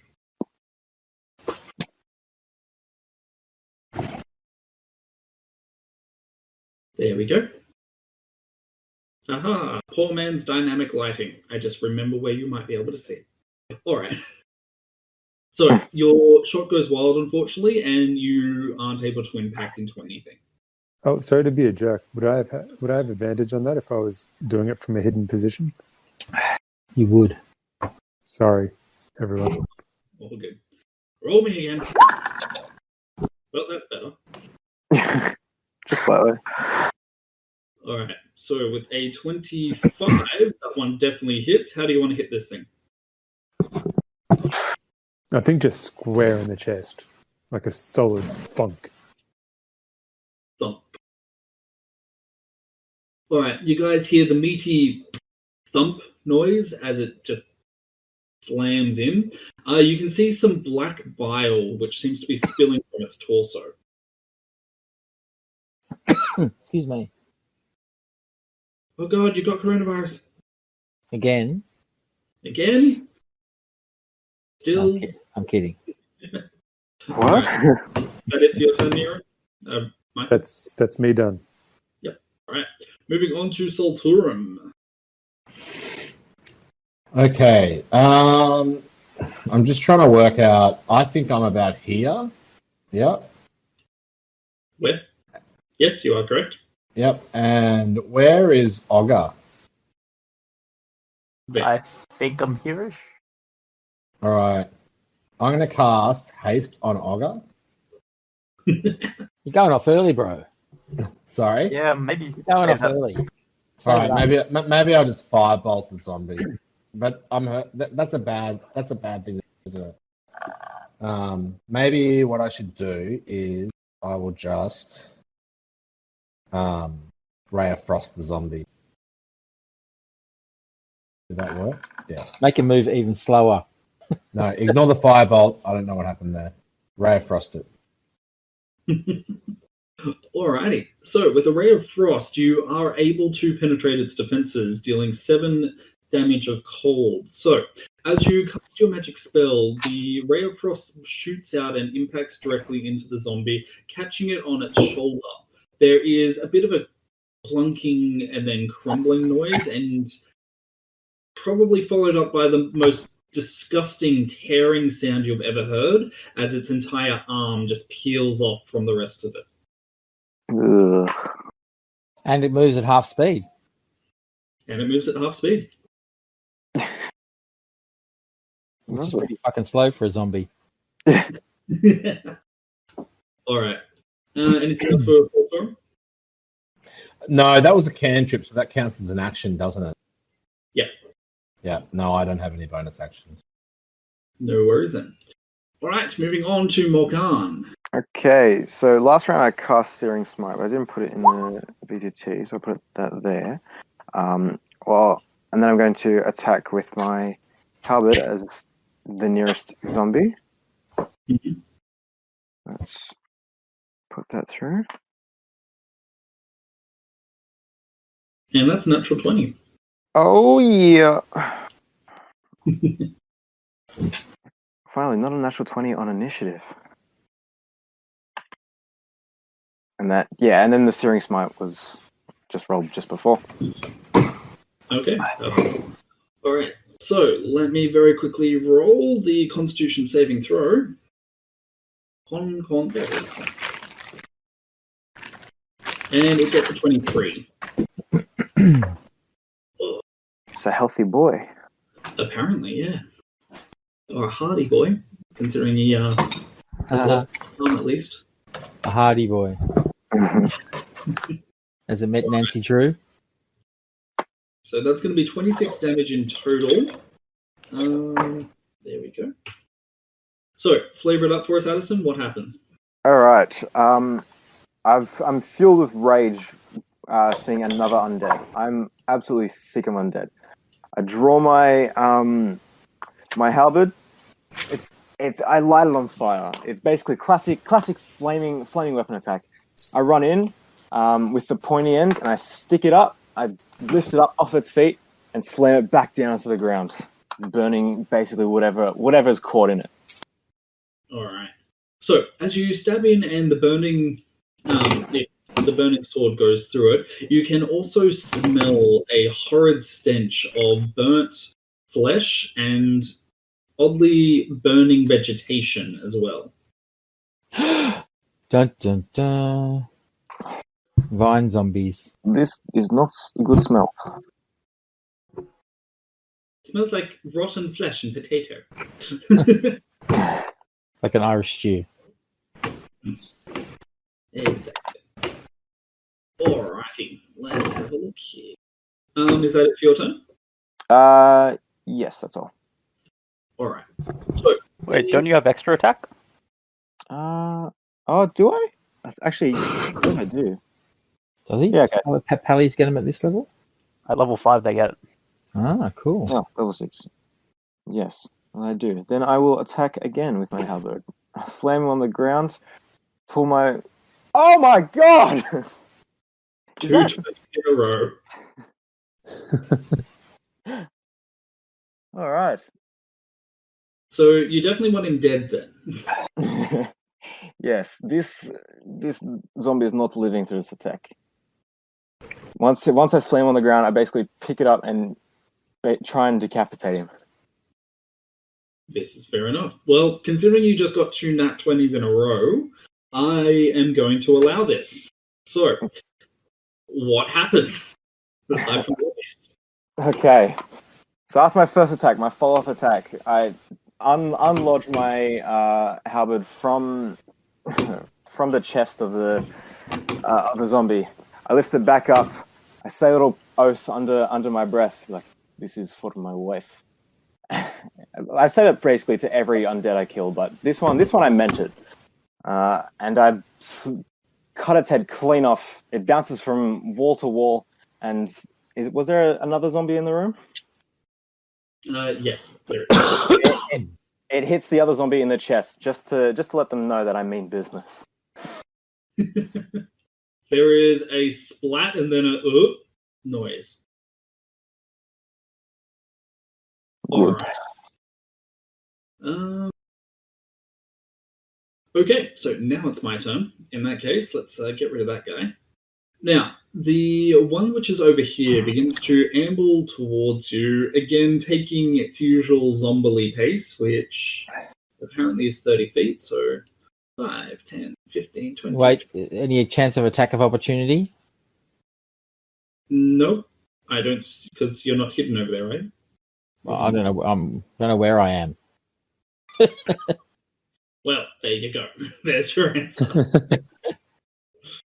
But I could. You can't prove I wasn't there. Well, True, I did stealth. Remember, God nor man nor DM. righty, let me have a look. Okay, so one of them rushes up to you, and it rushes up to Morkan and slams its fist into your chest plate. Is a 17 going to hit? No. All right. It makes a squelch, and you can feel spatter just go over the surface of your chest plate. 22 enough to hit? Yes. All right.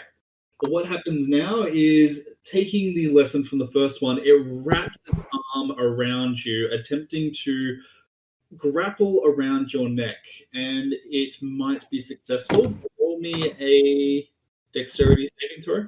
Oh, my best saving throw. You get a 4. All right, you are now and it is inflicting 11 bludgeoning damage against you. Ugh. Blip. Son of a bitch. Minus. All right, and now out of the darkness. Dun dun dun. Wait, can I actually even pick this thing up? That will be the question. Oh, yeah, it helps if I put them on the right layer, doesn't it? Okay, so out of the darkness, you guys can hear more shuffling, and another one enters into the light, where it seems to be over here, and it wants to go for Salturum in this case. So I can't see it on the map. Do you want to ping it? It is right here now. Yikes.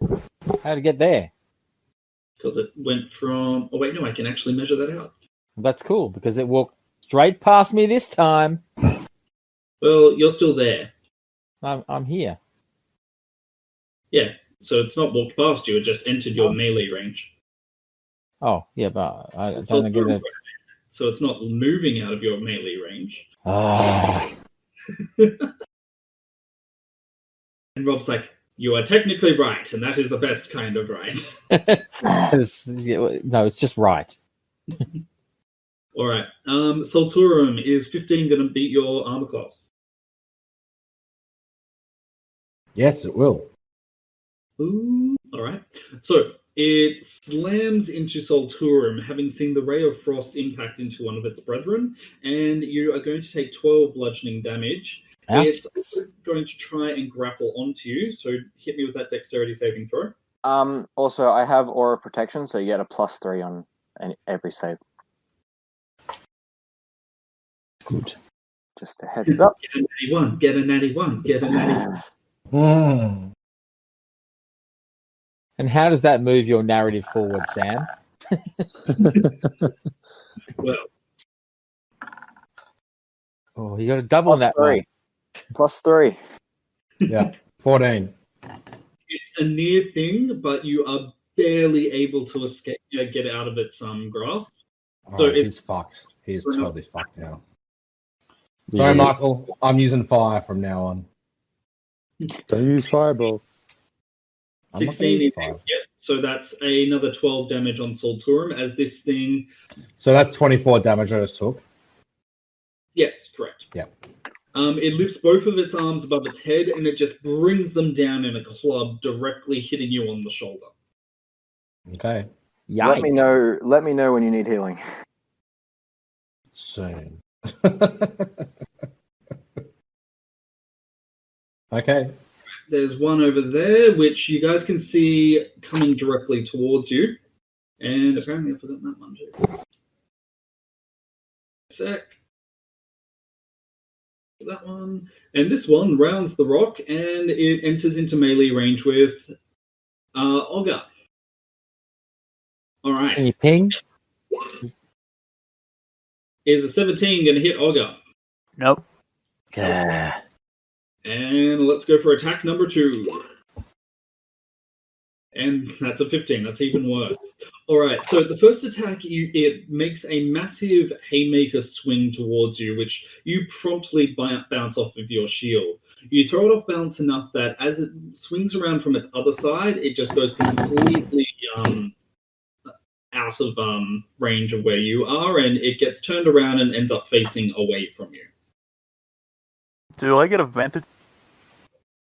My attack facing away from me? Unfortunately, no. But it's not looking at you, so I guess that could mean you could technically enter into stealth. Yeah. Alright, moving on to Tinkrit. I'm going to stab it with the... Which is the one that's hitting Solturum? This one here. Okay, well, I'm Directly hidden, so I've got advantage. I'm going to stab it with my rapier. The rapier.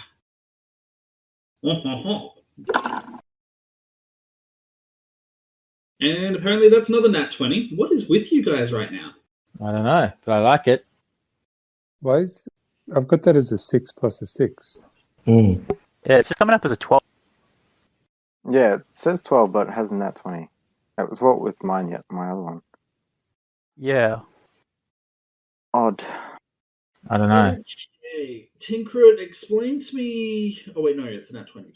6 plus critical, so doubling that into a 12, plus the 7, that would be a 19. For a sneak attack, plus that, you're going to end up with 34, dealing 34 damage to this thing. Okay. Is there anything you'd like to do with your 20? Does it kill him? I'm going to hold on to it. Is he alive or dead? Do you want the smart ass answer or the correct one? Sorry, I didn't catch that. Sorry. I actually did not catch it. So your question is the zombie alive or dead? Yes. Okay, you're being funny about it. Sorry. I had a daughter in my ear. Is it real dead as opposed to kind of dead? No, it's still alive. All right. I decide to do an Australian spider on it and sting it up the bunghole. Seeing I'm quite short and it's quite tall, it's quite an easy reach. So it has a steel tongue for a moment, and I withdraw the rapier. And I mean, it's been dead for incalculable days. Can you imagine the smell right now? I can. It's about to get worse. And then I fade into darkness again and hide. Fade into darkness where just your eyes peer out malevolently. That's right. All right. No worries. Moving on to Ogre. And actually, you know what? Does it look like any more of them are coming? Considering that there are currently 1, 2, 3, 4 in the room, none that you can see right away. I can see some kind of creature up here. Correct. All right. I'm going to move to a place where they will probably do, what's his name? Like, might walk past me without noticing. So here.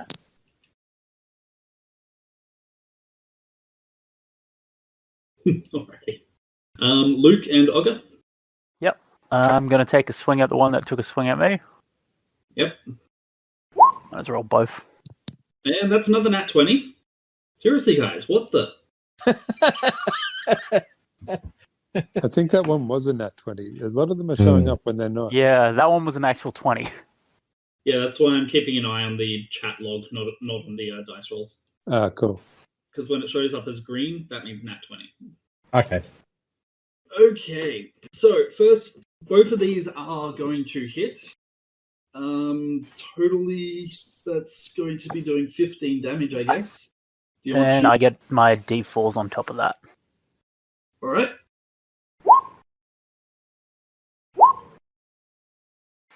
And an extra D8 for Savage Crit. Yikes. Alright. Would you like to save your nat 20 or cash it in? I'll save it. You'll save it? Okay. In that case, Ogre takes that massive swing back. Okay, interesting. Yep, there it is. Alright. Noted. Did I Thank roll you. my second D8 or not? I didn't see it. No, you've only rolled one.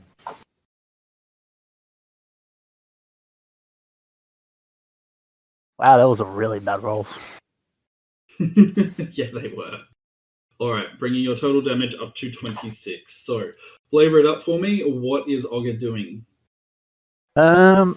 Seeing as this guy's behind him and they seem to be able to grapple with their arms, I'm going to try and take both his arms off. Just come up with an upswing and then down on the other arm. So you're able to take off one of the arms on the upswing. The creature moves out of range just in time to save its other arm. Alrighty. And is that it for your turn?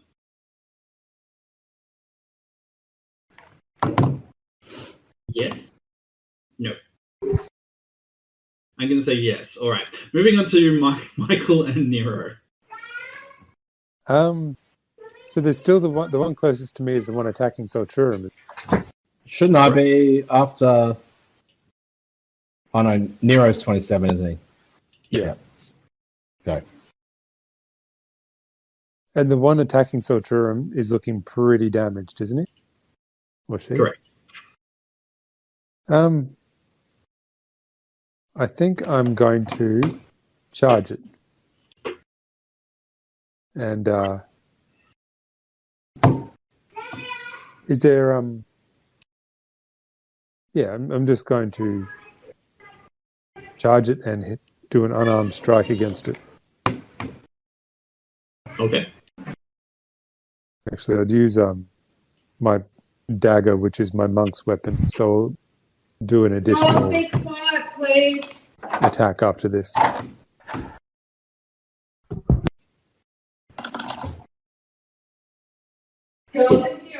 And that is a natural That is a one. nat 1.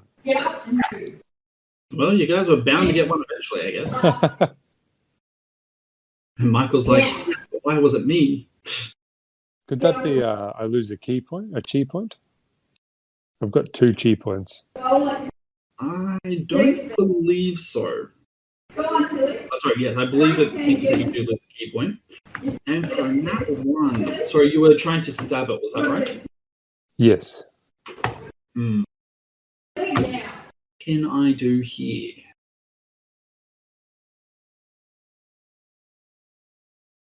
Because I was going to do flurry of blows, but that's not going to happen now. Evidently not. Alright, so as you stab into it, you stab it in the torso where there seems to be a rather large collection of the vines pretty much wriggling their way up and down its body. As you stab in, you suddenly feel like something clamps down on your wrist, and you're now stuck with your arm halfway through this particular zombie as it just leers down at you.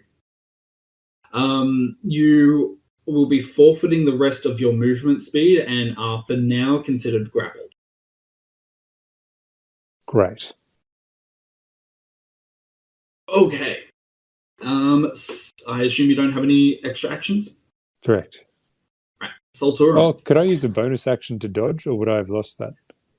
You would have lost that. Okay, so I'm there, Sam. There's a zombie right on me. Mm-hmm. Where is that there? Correct. Okay, is there another one close to me? The nearest one otherwise is over here, but Tinkrit is between you and it. Okay. Well, and the one that's attacking me is pretty badly damaged from Tinkrit's attack. It's decently so. Sorry? It's decently damaged. It doesn't look like there is much of a problem. It doesn't look like it has a problem with continuing on. Okay, I'm spending 2 sorcery points so I can get a bonus action. Yep. And I'm going to cast Magic Missile at the one in front of me at 3rd level. Mm-hmm. What? That doesn't seem right. Oh no, that's Olga. What? What happened then? Touch me. It came up as you cast as rolling 2d4. Okay, sorry. Let me just try that again.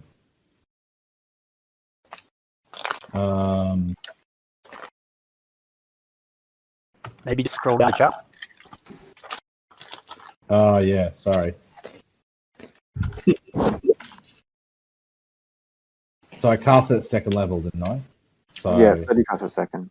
yeah, okay. So ignore that 3rd level cast, and then I will also and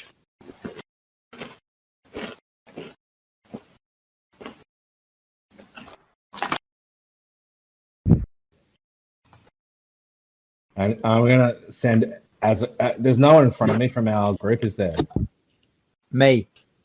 No, I'm talking about the one that's like north of me. You're to the west of me. I was here, but No, I'm directly on the other side of. I'm here. Oh, that's unhelpful. I'm here. Okay. Hang on.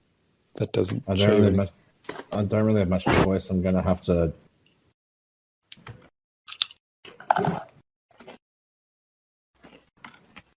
I don't understand what happened there.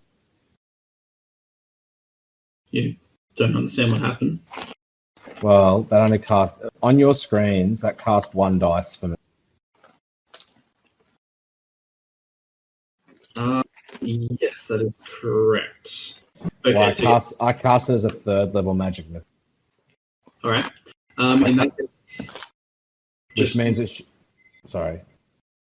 It's all good. Go on. No, I was going to say that should be 3 darts at level 3 of 1d4 each. Mm-hmm. And I've cast when I've cast it, it's come up with 1 dice on beyond. Mm-hmm. Is that what everyone's saying? I see a 5, a 5, a 4, a 4. Oh no, I think that is I meant to cast the magic. Oh, okay. Is it casting on the chat? Does it come up as each dart as a separate? Yeah. Oh, okay. All right. Okay, so that's 4, 4, 5, 5. So I do 18 damage to it. Okay, perfect. Team damage. Flavor it up for us. What's it look like? I'm like bleeding. I'm beaten up, and I've just absolutely had it with the zombie in front of me. And I draw deep down to my sorceress ability and and fling magic missile at the zombie 5 times. Fair enough. There's an explosion of sparks as they slam into the zombie. Nero, as that occurs, you can feel the zombie seems to shut up against you as about 5 times as each of these missiles slam into it. You aren't entirely sure what's going on, though. Understood. Moving on to Addison with Morkan. Okay, what's the nearest zombie to me? Nearest zombie to you would be the one directly in front of you, and then there's also one directly below it. Okay, I'll just attack the one that's directly in front of me twice, and I'm still concentrating on my Searing Smite. So I'll put that through as well. What's that? And it's 2.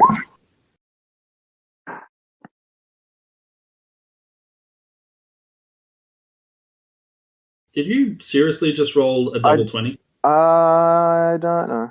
There's something wrong. That's There's something wrong with roll 20 at the moment. Hey. Yeah. I think it's coming up green because he's using fire damage, and that's effective against them or some shit. Do we want to all log out a roll 20 and log back on again? I mean, I don't know. I don't reckon it'll matter. I think that's right. That if it's got advantage, maybe. Addison, when you're typing it in, are you typing it in manually or using the cheat thing on the side? I'm just using the Beyond 20 little thing on the side. Okay. The buttons. So it looks like when it's rolling it, it's typing in the formula as 1d20 CS, which means that for whatever reason it will automatically put that as a 1. So that will be the green. So okay, hang on. Yeah. Hang on. Let me see. Okay, let's try that again. Has that changed anything? No, it has not. Yep, still 20 CS. Okay.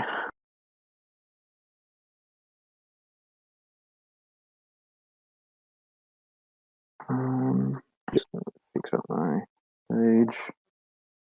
Instead, I'll just roll a flat. While I'm doing that, I'll roll a flat d20 plus 6 to that.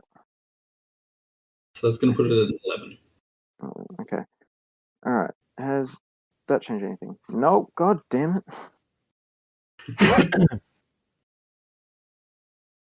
So roll 20, it's just not having it tonight, is it? No.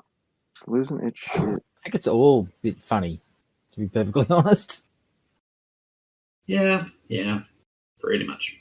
All right. Let's do it. Let's do it manually. That first one was a miss, I assume? That is correct. All right. Let's roll the second one.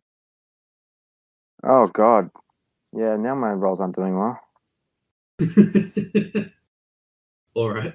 So you get a natural 2.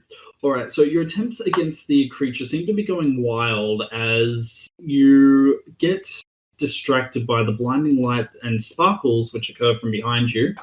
Unfortunately, it is enough to throw off your aim and you miss the creature on both accounts. Shit. All right. This is not good.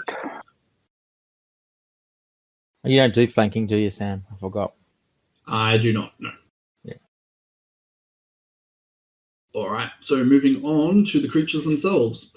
All right, so the one that's directly in front of Morkan is going to make its direct attack. Now that you've missed it, it takes the moment of distraction to slam back against you. Let's see if this works.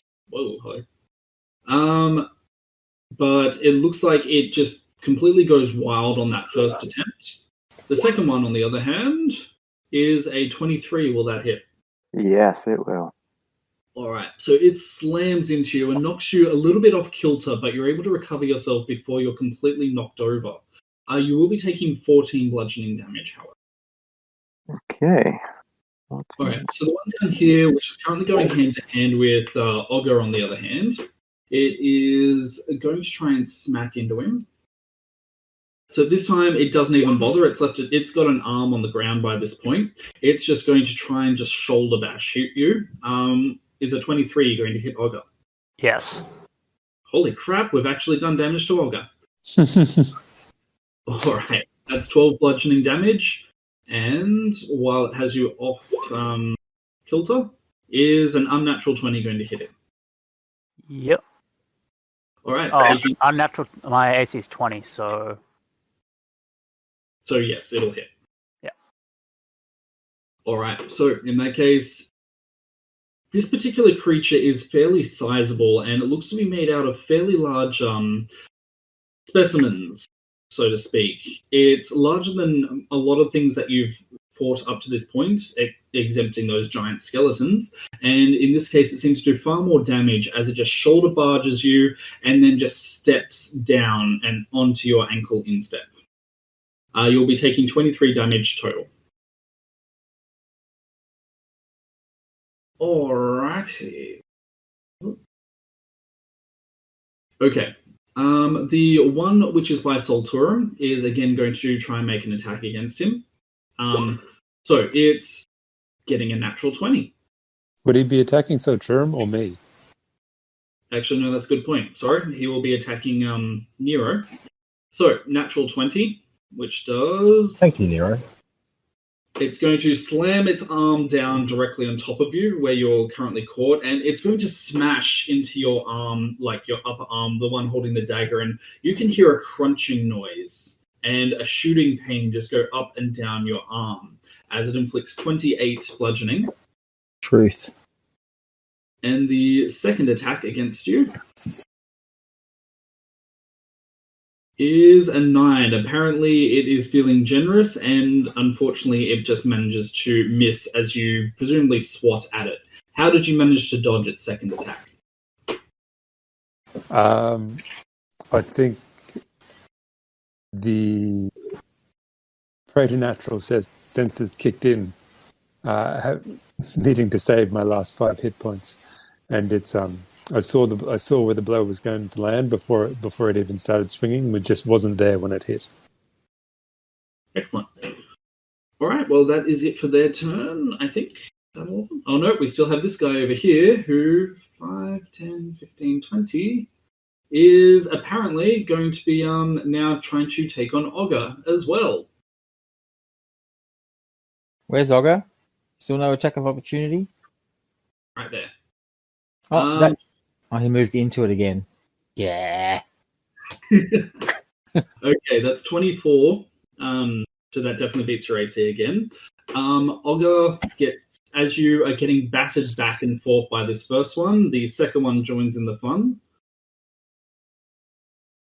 And it looks like its second attack misses. So pretty much the first one shoulder barges you. It steps on your instep while the second creature just smashes directly into your head from the side. all right. And how much damage? 11 damage from that guy. This is going really well. I do love the way that Ogre says this. All right, how much damage? All right, Tinker. Which one looks the worst? The worst. Most The damage. worst off. Oh, let's have a look. What's your passive insight? 12. 12. You think it might be this one, but The one missing the arm.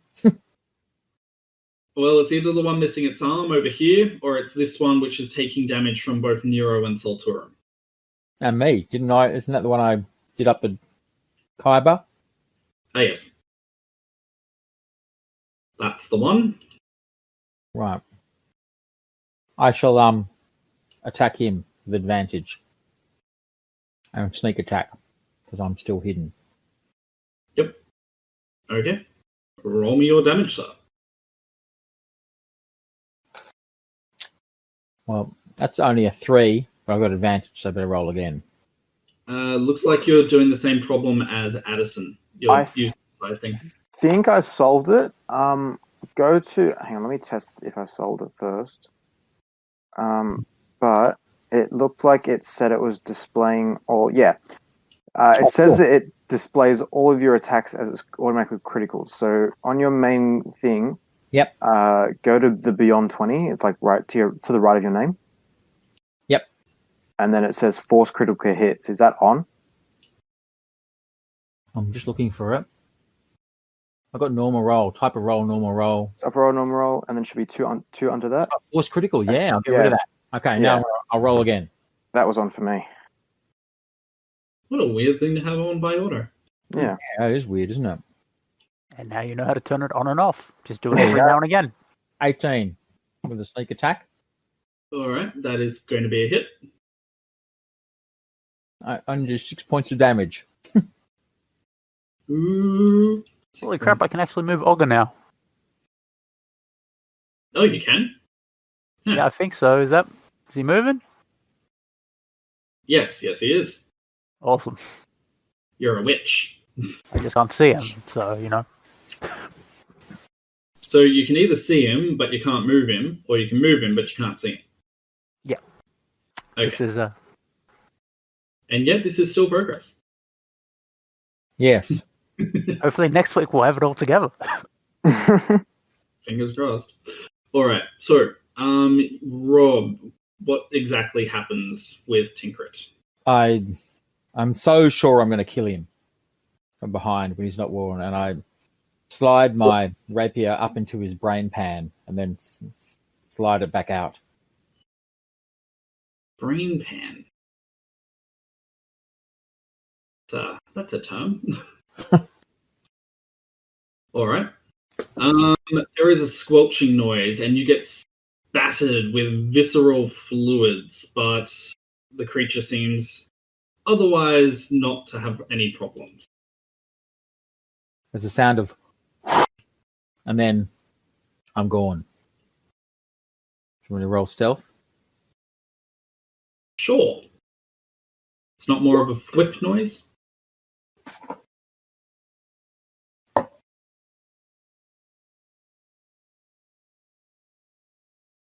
Okay, 19 stealth. Very nice. Okay, let's move on to Ogar. Time to get your vengeance on. Yeah. So I'm just going to hopefully finish that first one off. Mm-hmm. It's gonna hit. Yep. Does he die or? He does not. And will a D4 help? I should have rolled. I had advantage. I should have rolled again. Oh well.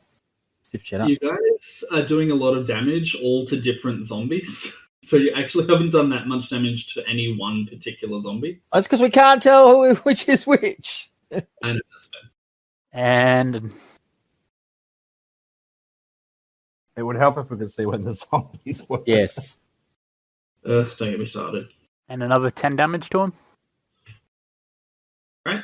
Is he dead or not? Nope. I guess I'm gonna action surge All and right. then attack him again. All right.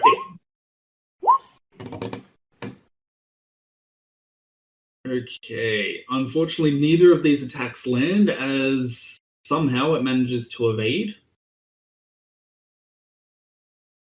All right, and I guess that's me done. All right.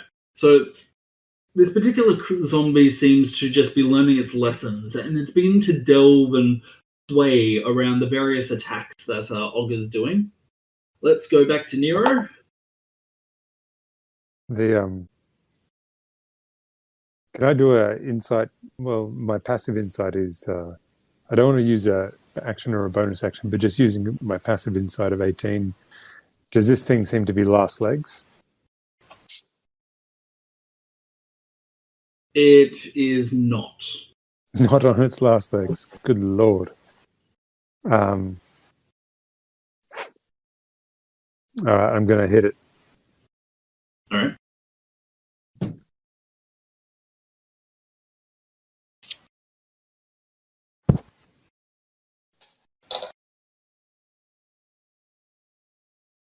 There should be an extra, I don't know.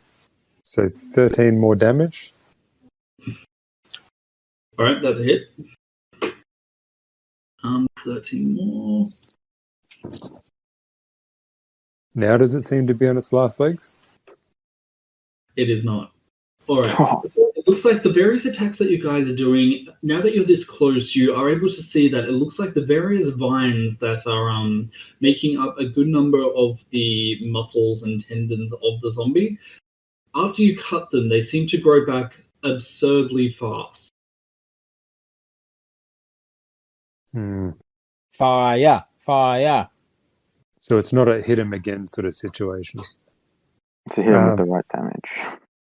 I'm going to disengage and with my bonus action. You're still elbow deep in that thing. Oh, that's right. How do I get out of it? A strength check? Strength, yep. Great, I'm only -1 at that. And that's going to be an action, isn't it? That's not a bonus. Correct. Just keep punching him. It'll work out. Punch him harder! I think I can hit him one more time. With the bonus action. Sorry, I'm just getting used to monks. But I'm pretty sure that's a monk thing, isn't it? Yeah, if you attack, you can use a bonus action to make another unarmed strike. Yep. Because I can't find unarmed strike, I'm just going to do it as a dagger attack, which I think is this. It should be at the bottom of your attack list. Ah, there it is. It's like 1d4 or something. Yeah. No.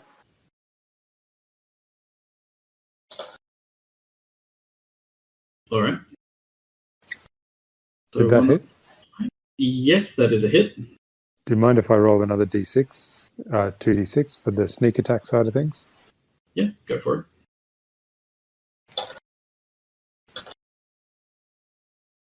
It's enough.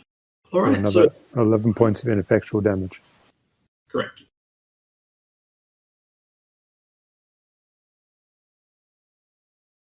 All right. That's what I was supposed to do. I was supposed to drink the healing potion. That was my... Oh, well. That was the bonus action I was supposed to do. I'm nearly dead. Why? Oh. Right. All right. So, And Christ, we got a healer. Is Salturum. Yeah. How many zombies are there in this room? In this room, you can see 2, 4, 4. How many are attacking us? 4. Okay, where are they located? If I'm here, where are they located? Wait, I can do this. Wait, where's the text thing? I should have just done this to begin with. Wow. Text. Put it in a shape. Would do a daylight thing work on them, Luke? Let's go 1, Let me have a look. 3, and 4, and give me a sec, guys, and I will position those appropriately. I think it probably would. Can you guys see the numbers? No. No. No. I was so proud. Does that help? Not really. Wait, I'm having a memory flash. Page settings.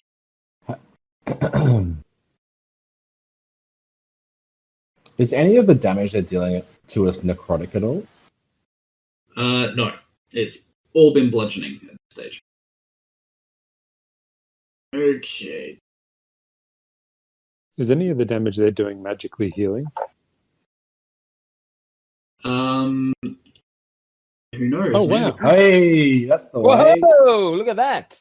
I think that's the fancy screen. That's the secret screen we're not supposed to see. Yeah, I've given up. This is what you guys are going to be dealing with today. just no metagame. No metagame. We're good. We're good boys. Yeah. Well, this is a big dungeon. All right, so you guys can see all that now. Thank God. Let me get the numbers out of the way. So there's 4 plus another one to the north. No, just the 4. We can't see that one. Oh, we can't see this one. Is that one dead, is it? Is one of them dead?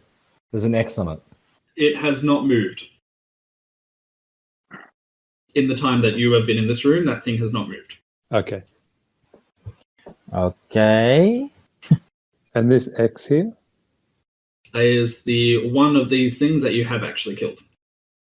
Oh, we killed one, have we? Yes. Okay, so radio. So this one here, this is the one that's the only one that can attack me. Correct. Okay, now what the damage done to it so far has been Tinkrit, Nero, and me. And has anyone else hit it? And Tinkrit again. Tinkrit again. Is that holy symbol having any effect on them at all? It is not. Not as near as you can tell.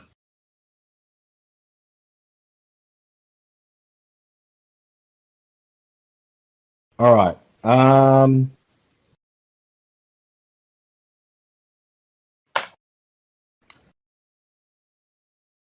I don't think I have any choice at the moment aside from to try and disengage.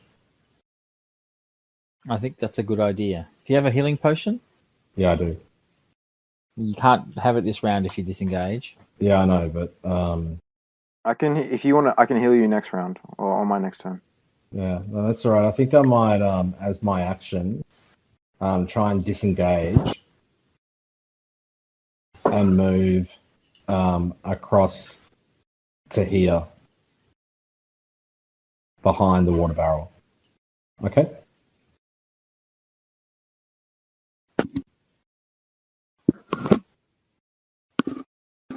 There's a torch in here too. Yeah, there is. That would have been helpful with the dynamic lighting. As you guys can see, I am very salty. Alright. Addison, you're up. Yes. Okay. So there's none near me at the moment, or is there one like grappling me? You have one, two. Okay, and that other one. All right. So I guess I'll move around here. I'm just gonna Yeah, move around here, and hopefully this attack will work now. fingers crossed.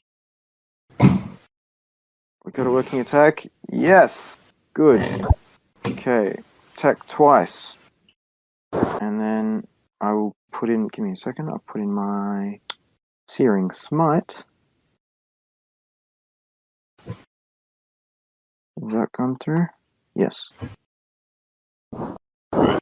First one has succeeded, second would not have. I think that's just the case of it doubling up again. Yep. Cool. In that case, yes, it is going to be doing a formidable amount. Alright, flavor it up for us, Addison. What happens to presumably... Wait, where are you? This guy? This guy, yep. Alright. My halberd's still on fire. I've recovered from my strange strange inability to attack, but also thinking that I could attack. And I basically kind of run over and go to impale this zombie onto the top of my halberd, channeling fiery energy into it, burning it from the inside. Very nice. Alright, so you guys can see flames seem to lick and spill as it looks like even the plants are doing their best to get out of the way. Alright. Now, the one that you've just attacked rears up and it flails at you. It's trying to hit you even as you're trying to dab into it. And is a 17 going to hit? It will not. Will not. All right. So apparently the first one is ineffectual, as you can see that the vines and branches which are being bolstering it are drying out very rapidly in the fire and heat of the creature of it. Now, the one taking on Ogre, on the other hand, it is attempting another shoulder, but misses. And it misses on its second attack. And the second one near Ogre gets a natty 1. Okay, Luke. Yep. They're going on for a while. With a natty 1, I'm going to be generous. How do you want to kill this thing as it comes towards you? Seeing as it got a natural 1, I'm actually going to be swinging at the other one, and it just falls chest first onto my sword and dies. Alrighty. So whether it's just from your natural curiosity and curiousness as a fighter, or whether it's a little bit of Morkan's holy energy spilling over, but your sword infuses with with holy flame, and as you stab into this creature, it just gives out a very confused scream before it abruptly explodes into a smoldering pile of ash.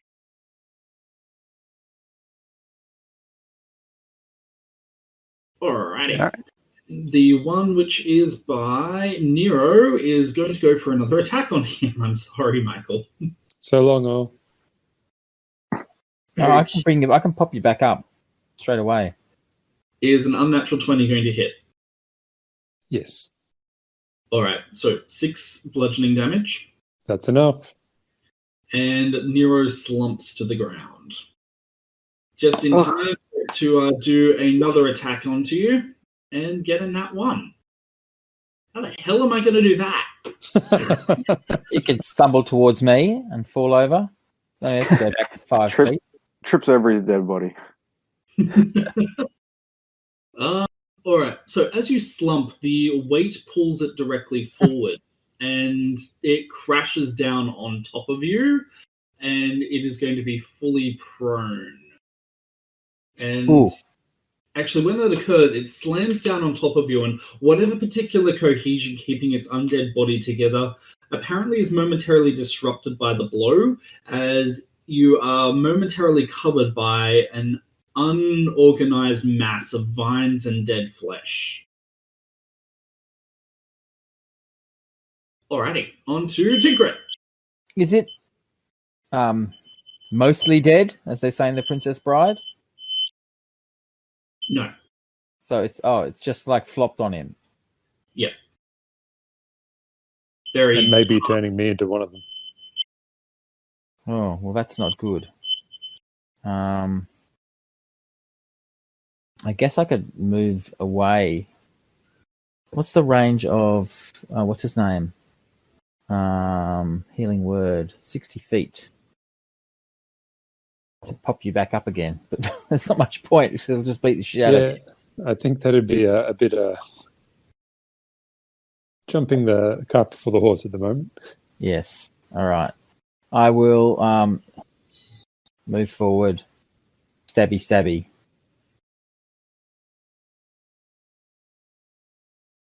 You guys are going to be so mad later because I included a way you could have wiped out 3 of these guys already. Probably. 21 is a hit. So I think you're going for the guy on top of Nero, or? Yes. All right. I bet that way. I bet that way involved fire by looking at the map now. That's with advantage. I suspect it was collapsing the cavern roof.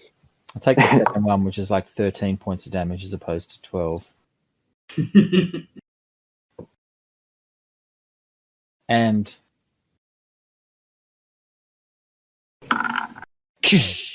gone. I'm Batman. All right. So Tinkrit apparently snicker snacks in and out, and then disappears without nary a thought. All right, and moving on to Ogre. I guess I'm going to just take a swing at that one again. Alrighty, that is a hit. Both of them or just the first? Both of them. All right, flavor it up for me. Is he dead or? Let me count. 18, 23, 30, 37. It is not down. It's not down. Guess I'll just go for 2 slashes straight across the chest. All right. As you do so, the undead flesh just splits apart and begins to rapidly get stitched up by the vines on the inside. Yep, and then I will second win. Yeah. And I will gain 12 health. Slit. All right, let's move on to...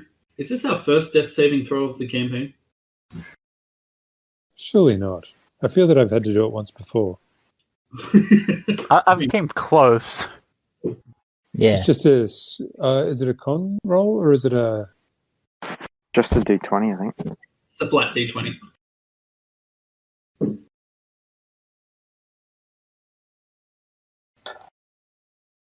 That is one failure.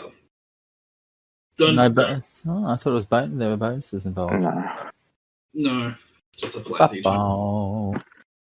There are ways to get bonuses, but yeah, none applicable here. Okay, let's flavor up his background square, I guess. Let's turn that into a very warning red color. Maybe actually that's how I should do it. If you guys are fine, you're green. Alright. Solturum.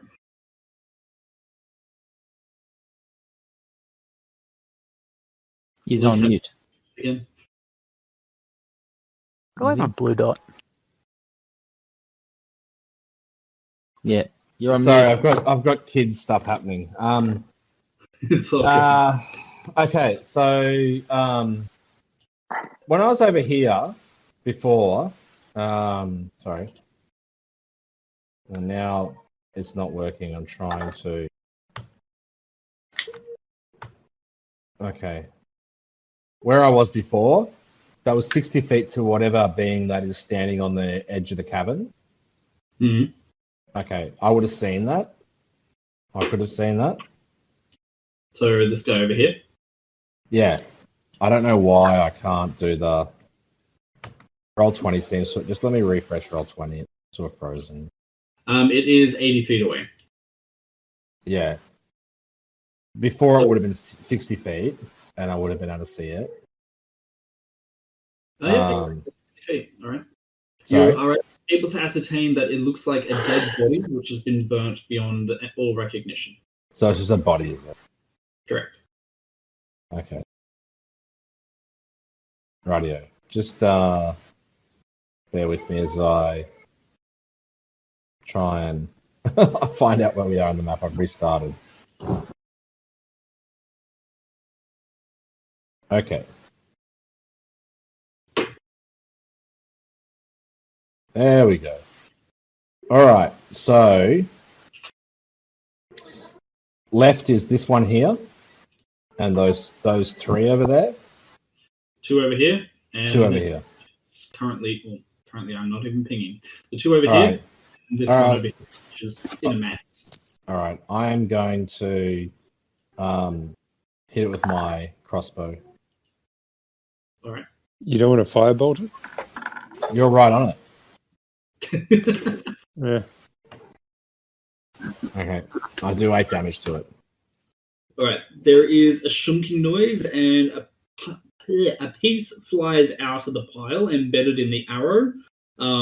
It looks like, I don't know, the dead guy's spleen is now pinned against the far wall over here. Good stuff. And I don't have. I have one. I only have one action. Do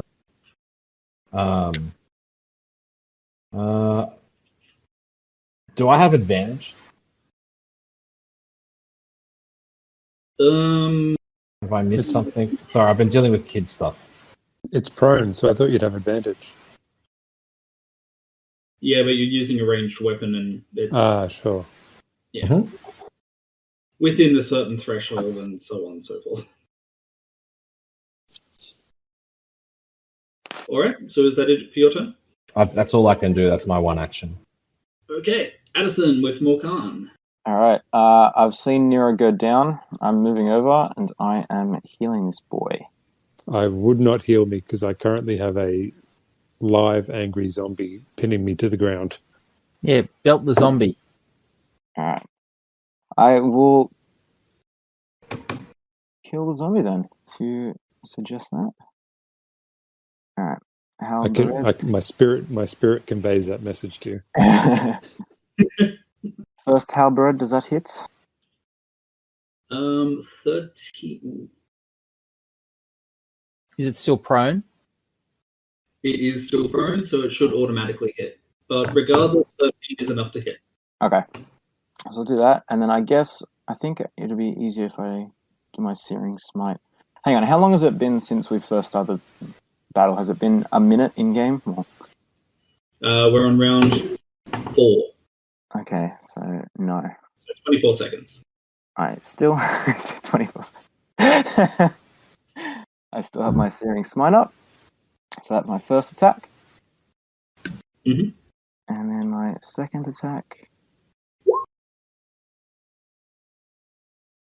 Less good. You're attacking this one. Yeah. So, just to make it easy on you, you finally have hit the HP threshold of this one. How are you going to take this one out? So keep Alright. a writhing mess of undead flesh and vines wriggling around. It's on top of my good friend Nero. I've seen him go down and trip over it. I basically, like a raging bull, I've lowered my horns, well, my halberd, and just charged it. Charged it straight into it and knocked it off my friend and impaled it in the ground, burning it as I go. That is fair. All right. The flame seems to act like a holy light and almost like a poison to both plant and flesh, and it begins to burn up, just following one tendril until abruptly there is just a immense pile of ashes coating Nero. Next round, I will heal you. All right. So the one that you're attacking and have now bent. Oh, now think about it. It would have gotten an attack of opportunity against you. Uh-oh. Okay, so this buddy over here is going to take attack of opportunity against Morkan. A 12 is not going to hit. All right. No. Regardless, it is going to chase, which is going to incite an attack of opportunity from Ogre. Yay. Which squares did it go through? Which squares? Which ones? I missed.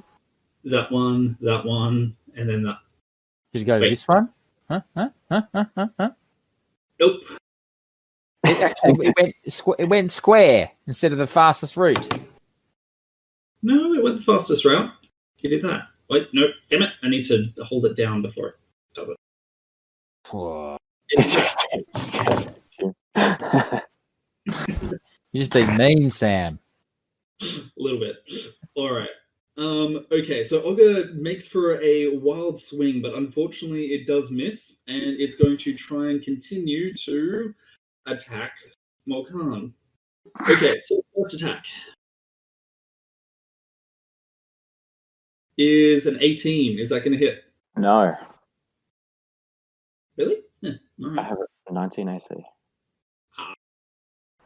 All right, and I'm going to go for a grapple and get a 23. Oh, God. All right, roll me dex save.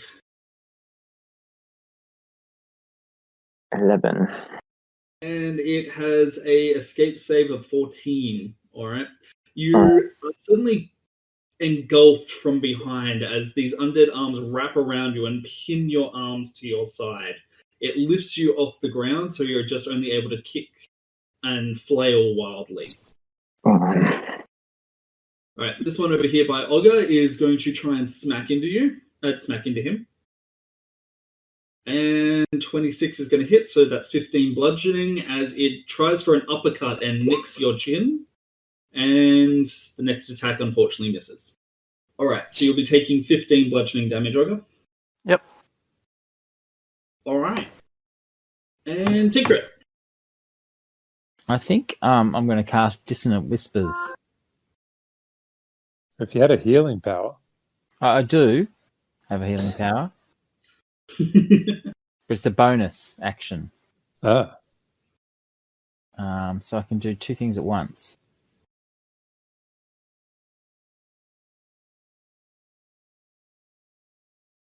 Dissonant Whispers on that thing. On which thing? It's 12 points of damage. Wisdom saving throw. Will it succeed? It gets a 12. Isn't it 15 points of damage?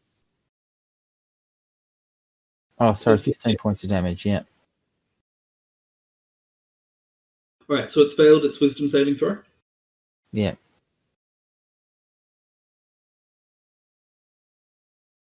$15 points of damage. And it's got something about can't use its reaction to move away as far away as possible as it can. It runs away.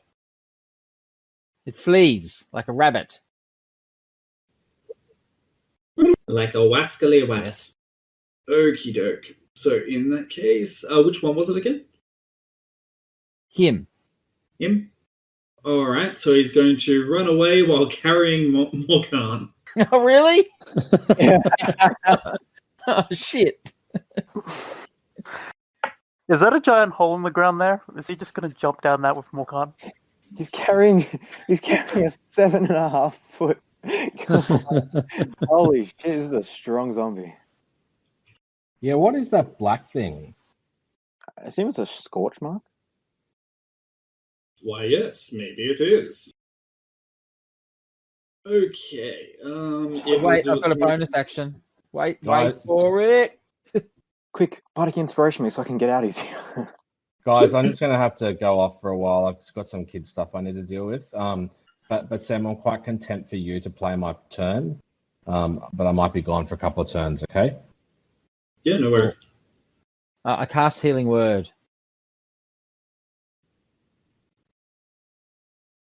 Yay! On the dead person. Which I one? brought a zombie back to life. My friend, my dead friend, as opposed Thank you. to the dead unfriends. Alright. Stand up.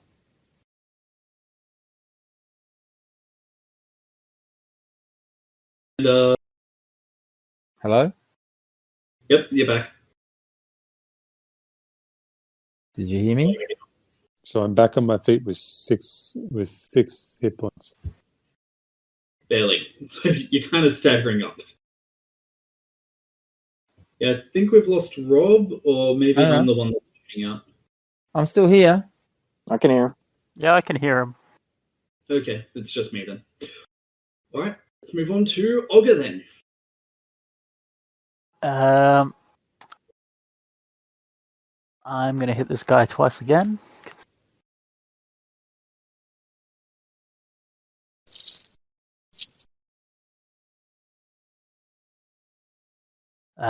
They both hit, I'm assuming. Yes, they do. Is he dead? Something I've done, Michael, just to make Addison get triggered. You remember that nat 1 you still have in reserve? Oh. Oh no. Okay, now that I've finished triggering Addison. So, both of those have hit. What's happened? He's going to go for a leg sweep and then just another slash on I'm the back. chest. Yeah. Hello. Sweep the leg, Johnny.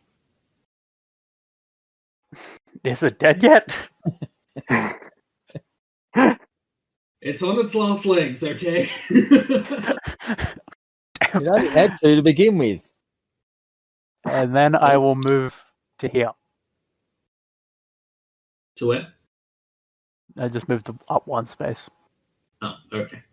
Not giving me an attack of opportunity? Rude. What kind of monster would not do that?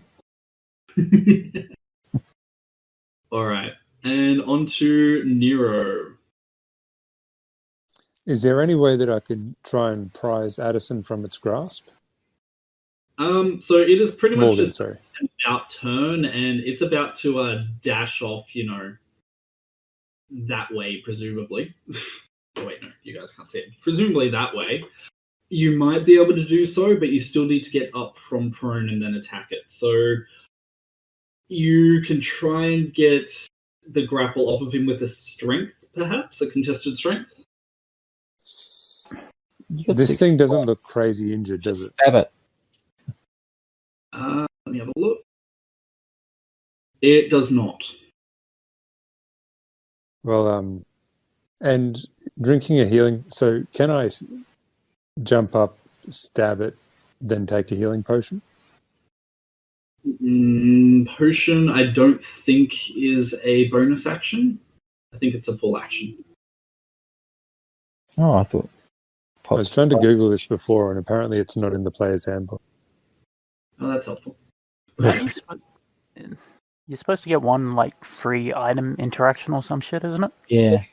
I'm having a memory because I think they did a specific Twitter thing about it.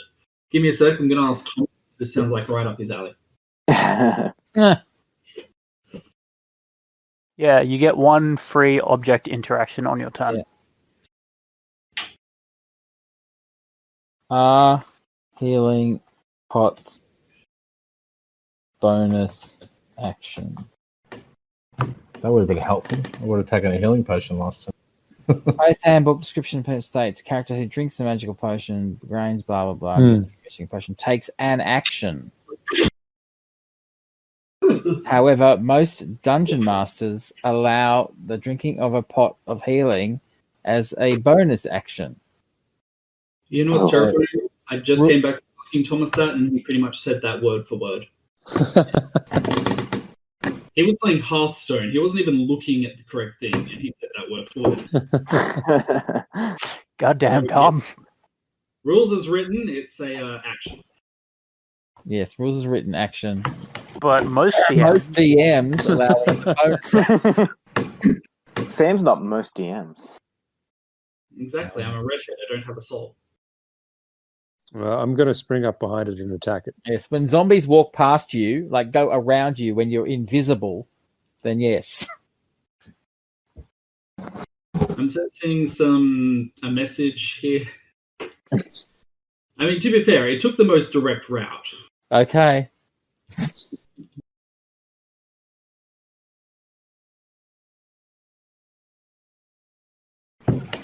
All right. Why is this not working?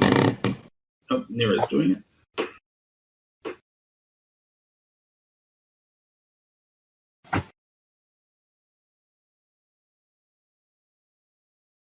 So the first proper dungeon I put you guys through in the campaign, and I'm taking the hint that I think I need to give you like Legend of Zelda quality of tips. There will be hovering fairies everywhere. Hey, listen. God damn it. First attack missed, bonus attack missed. I tried, Morgan. So your two Bonus attack. Where'd you get that from? Well, it's the... Oh, yeah, the monk one. Yeah, and I just did it with a dagger because it's the same profile as the unarmed strike, but actually works. Moving on to Solturum. Slow him down. Okay. So there's this one over here which has just done nothing. Is that right? Or is it being attacked by Ogre now? It's been attacked and has been attacking Ogre. Okay. And this one over here is being attacked and it's kind of blocked from my line of sight. So that one there, yeah, I've cast a spell on it to make it run away, but unfortunately it's running away holding Morkan. Okay, let me see what I can do about that.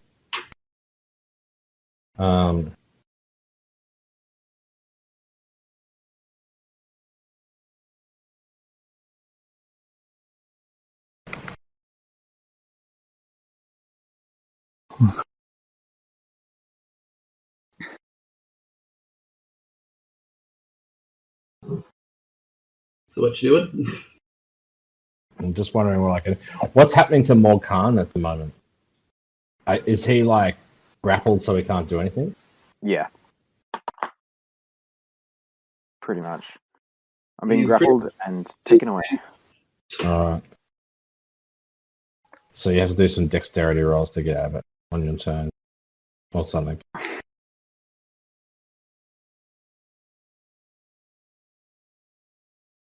Oh, I'm gonna hit them with magic missiles. That's about all I can do. If you kill the one I'm being fighting, it's nearly dead. If you kill that, I can chase the other one. Alright, this one here. The one next to the giant coin. Oh, hang on. They're both next to the giant coin. Oh, man, every time I cast something, it just kills that one. There we go. Yeah, I'm going to hit that one with magic missiles. But again, I just don't understand what's happening. I think I've got to roll each d4. It doesn't seem to be working with beyond 20. Just use the little dice roller on the side, though. Yeah, just roll. What is it? Okay. How many So- d4? So 3. So I need to be doing 3. So I'm level 6. So 3 plus 4 is 7. Mm-hmm. So 7 damage. Just hold a second. And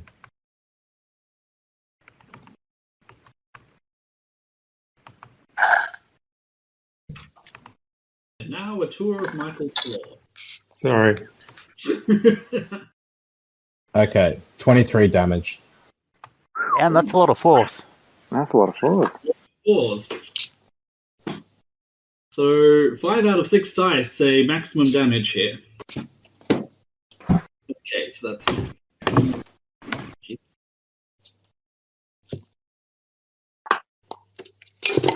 So that was a magic missile. It pelts out and curves around Nero to slam into the zombie. Alright. So now it has 6. No. Yeah, 6 missiles sticking out its back.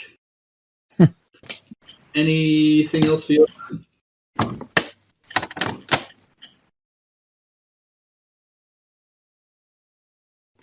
Sorry, no, that's my. Oh, actually, I suppose I could. So I hit it with 23 damage, and what happened to it?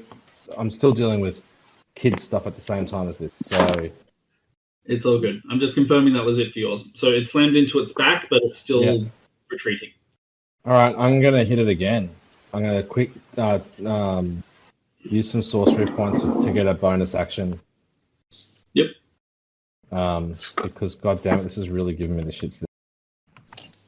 The children of the creature. Bye.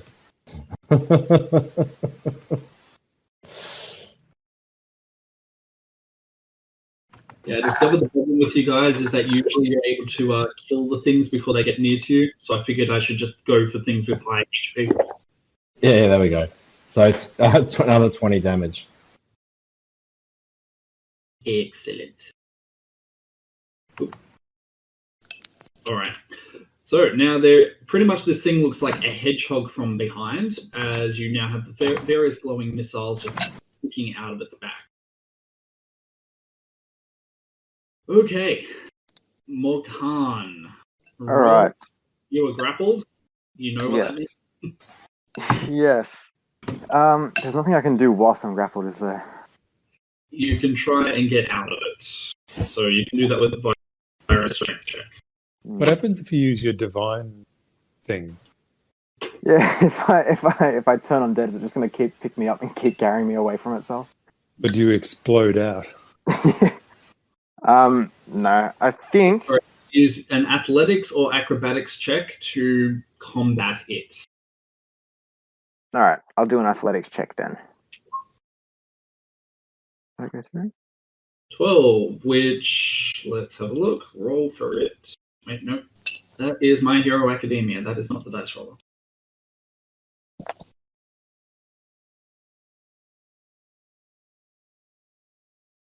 And it gets a 23. It's still Jesus maintaining. Christ.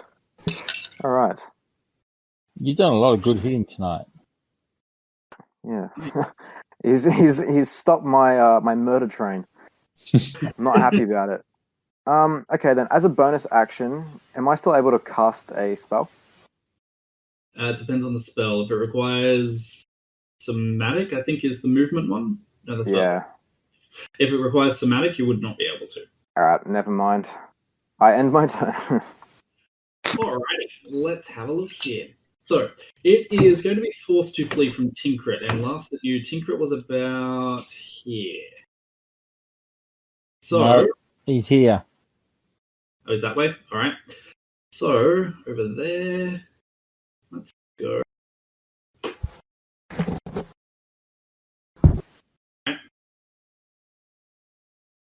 So, there is a sudden banging noise as both the creature and Morkan are suddenly carried off. So, 5, 15, 20, 25, 30. And they begin to head towards this area with this ominously glowing liquid on the ground. Oh, Christ, it's gonna drop me into lava. It's gonna drop me into lava. This other one, on the other hand, is going for Ogre.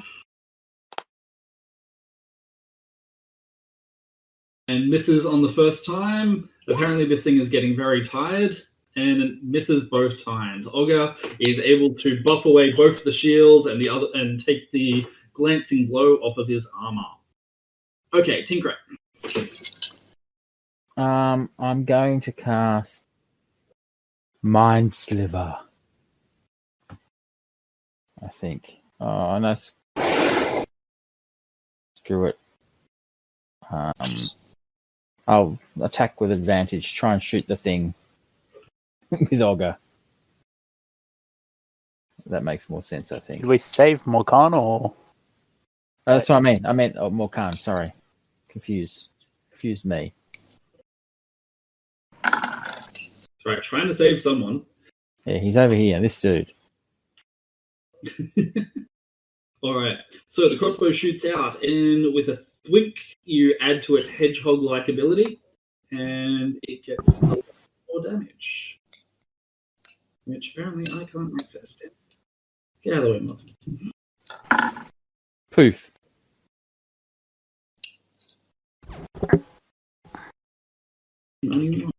Go. Okay. And Ogre. I'm just going to take a swing at this one again. Hopefully actually kill him this time. I believe in you. You can do it.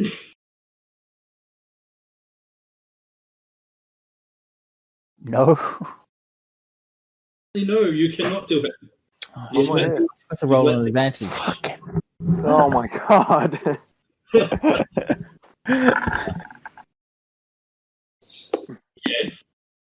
And Yeah, I'm good. all right. So, ineffectually, you are apparently taking its blows on your back and do nothing. It is now Michael/Nero's turn, and he literally just got out of the chair. I'm here.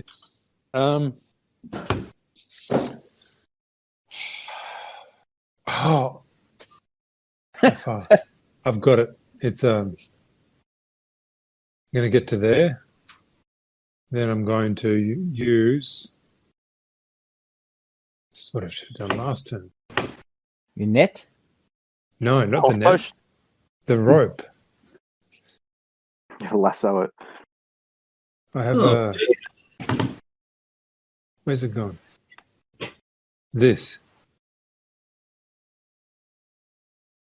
Once it pops into the... Ah.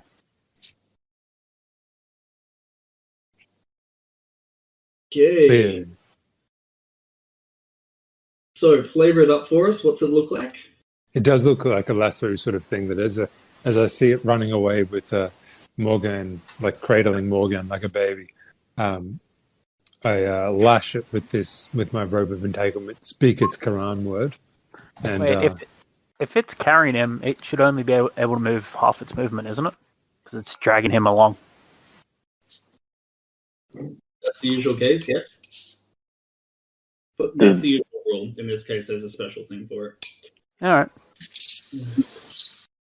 All right. So the rope flings out, and there is presumably a satisfying thunk as its legs are entangled, and it abruptly pitches forward. Both Morkan and the creature are now considered prone. This is fine. Right. Soltura. Unless you have another thing, Michael? no, I think that's taken all my actions. This is Nero's theme song now. In your satin tights, fighting for your rights. So does that make Ogre's theme song the Masochist and Tango? Oh, goddammit. Bet you guys forgot that thing existed, didn't you? Yes. All right, I'm going to cast Ray of Frost at the zombie that Ogre's engaged with. Are you engaged now? Oh. Well, we honestly we just missed our attacks, and it was just so exciting for us. He got down on his knees. So it says I should do 2. Yeah. Okay.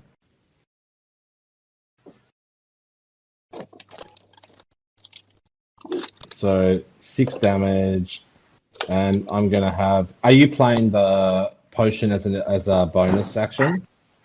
Potion is a full action. As a what? Full action. Okay. Yeah.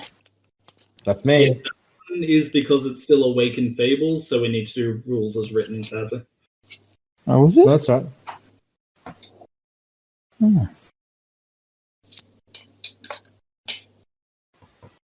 Alright, so you've done 6 damage against it? Mm-hmm. Which is a pretty pathetic 2. 2d8. Yeah, You kept 2d8. him slow. You kept him slow. Okay. Luke, how would you like to kill this thing? Oh. How would you like to kill it from Ogre? Oh, okay. I got excited then. Wait, am I killing it? No, Saltorius. Oh, me? Oh, Just- okay. Sorry. He's stealing my kill. You've been fighting it the whole time. All right. I launched 2 bolts of electric blue and white energy across the room, which smash into the zombie in its chest, causing ice to spread out around and over its torso and up its throat into its face, with its eyes rupturing into shards as its head explodes into a mist of ice shards and crystals. Sounds horrific. Congratulations. Okay, so the creature topples to the ground and presumably gets a little bit of gore all over Ogre. Alright, is that it for your turn? Ice cream. Yeah, that's it. Oh, ice cream. Yes, I'd like some ice cream. Okay, to Morgan, who is currently prone. Can I attack from the ground? No. Alright. I will stand up. Does that get rid of one of my attacks? That gets rid of your movement. Half movement. Okay, half movement. Well, I don't need to move anywhere. I just need to get up and gonna beat the fucking shit out of this guy. That's what you get for carrying me halfway across this goddamn battlefield. Hey, to be fair, he would have tried to kill you where you stood. He just got of the halfling. Alright, we'll do that, and then we'll use my, if it hasn't been 10 rounds yet, my Searing Smite. And if that doesn't kill him, I will attack again.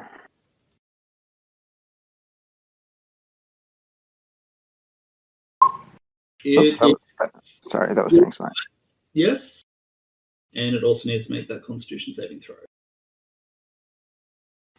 That was Searing Smite for my second attack, and that was my second attack there. Okay, it passes the first Constitution saving throw, so I assume it takes half damage. Yeah. And the second one, it is 22, so oh wait, no, that's a 9. Alright, so this thing is getting pretty hacked up. It's barely recognizable as a humanoid shape at this point. And Addison's like, good. Bastard. It's not dead. I don't like it enough. Alright. On the other hand, it attempts to stand up. It faces towards Morkan. And it's going to go for those final attacks. So, one slam. a 17. Nope. Yay. You brush it off. It's a 12, which you just completely reap off. And it is now back to Tinkrit. And Tinkrit will cast a spell on it, which is the 2d12.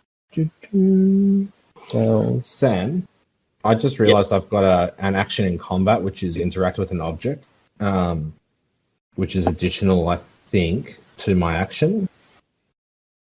Is that correct? I don't believe so. You're a sorcerer, just pure sorcerer, aren't you? Yeah, it's got Isn't that like opening a door or things like that? Yeah. Well, other actions in combat I have are interact with an object, and it says that you can do stuff like draw a sheath of sword, stuff some food in your mouth, drink a flagon of ale, which I would think would be pretty similar to having a potion. So those ones are simple actions. Pretty much they count potions as being more complicated, basically because you need to unstopper it for the most part, Okay. and then That's all right. yeah. No, I know what you're going for. So if you're really good at balancing, you could like hold a mug of healing potion as you adventure. It has failed its intelligence check, and you're doing 3 damage to it. Yep. All right. So apparently it has to flee again. No, this is different. This is Mind Sliver. Oh, okay. So it takes psychic damage, and any save throws it makes after that, it sucks at them. Noted. Right. Is that it for your turn? Yeah. Well, yeah. Yep. This guy's dead. I'll move a bit further forward, I guess, and hide. And now on to Ogar. So I can go there. I'm going to throw a javelin at him. All right. And hide.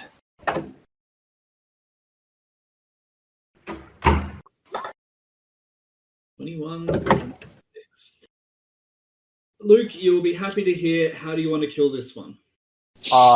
Javelin just... Wait, it's prone, isn't it? It is... No, It got up. Oh, okay.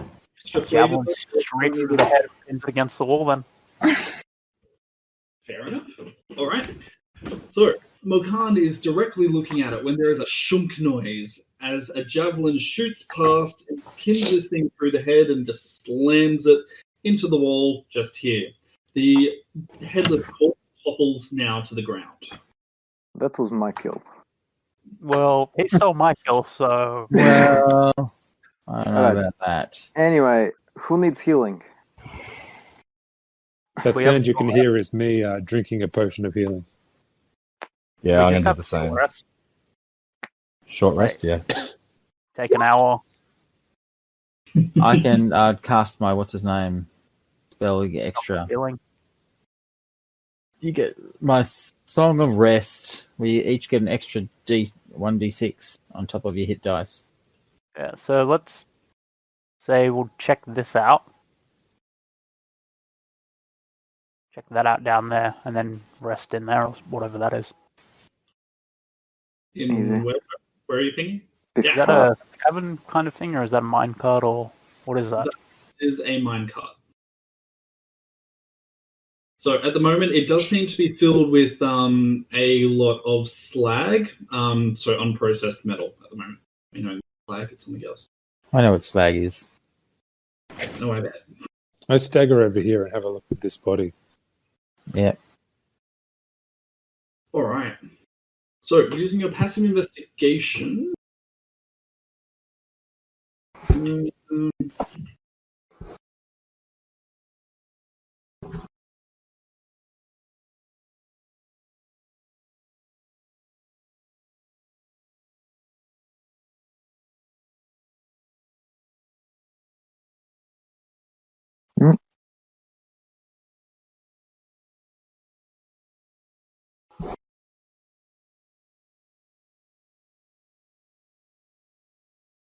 Has everyone got party time turned on in D&D Beyond?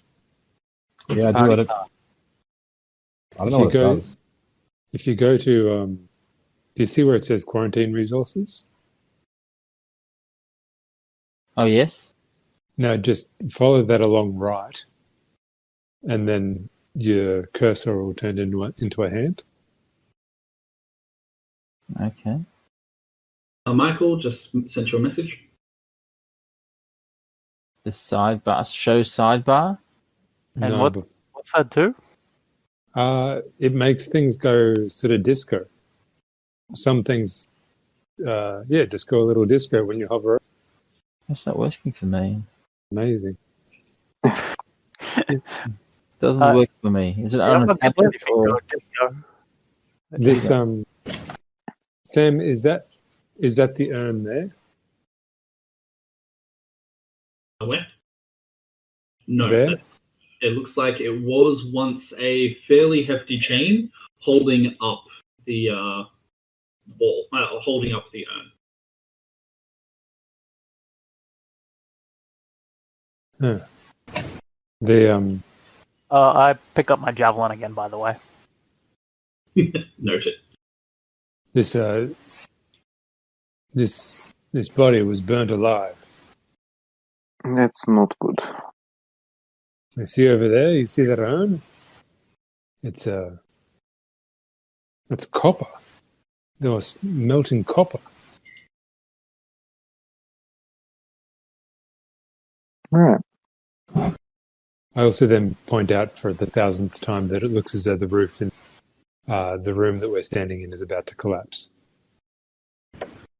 1,000th, you mean the first time? I did say don't cast fireball. That is true. I get it.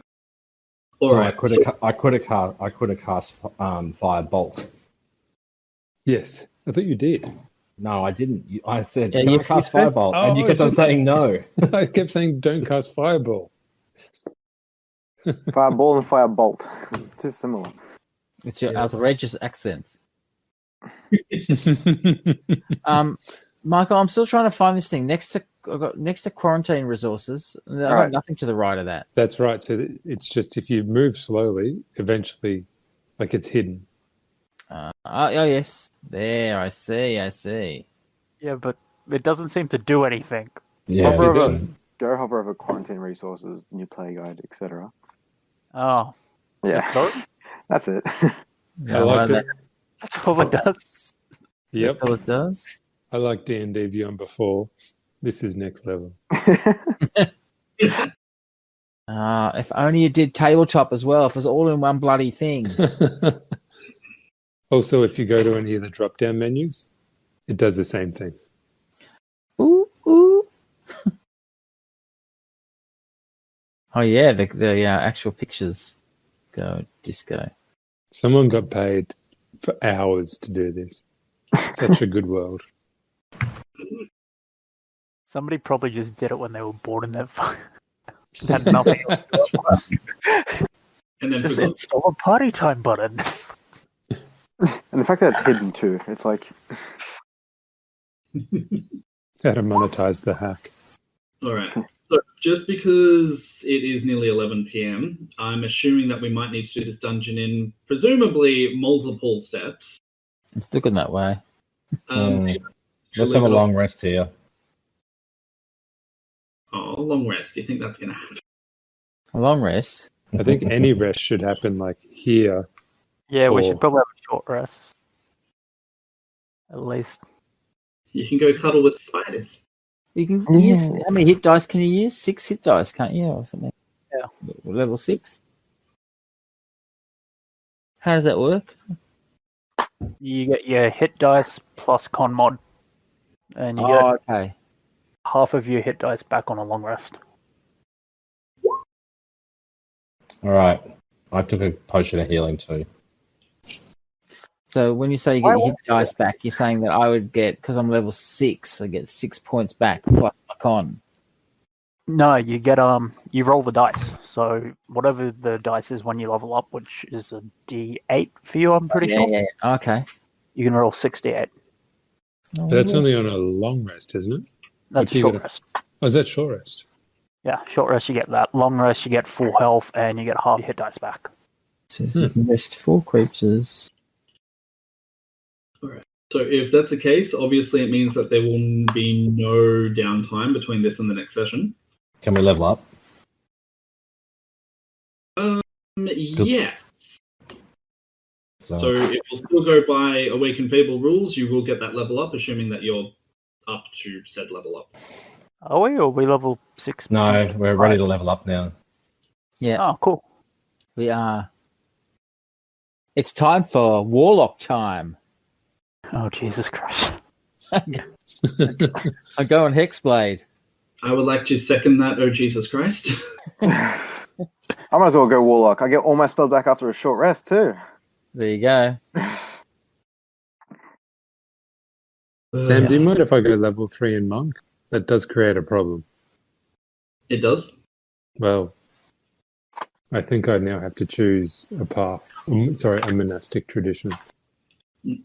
Well, like I said, we can always go with the whole you are that whole little savant thing in the way of X, but it's kind of your call. Like, if you can think of a plausible reason for your character to have that, then definitely go for it. Cool. Just get really, really drunk. Go drunk at this. Sounds exciting.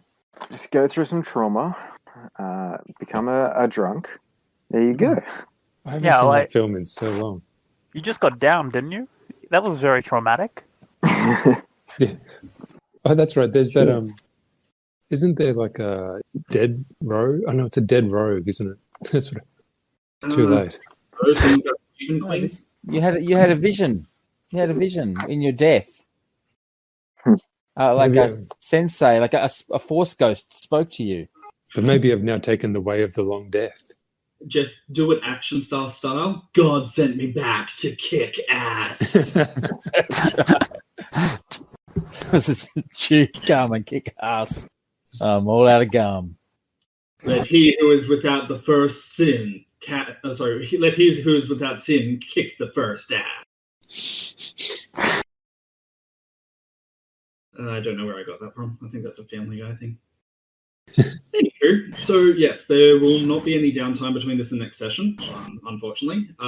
We'll, I guess, vocally just combine things. Yeah, do you guys want to elect your MVP for the session?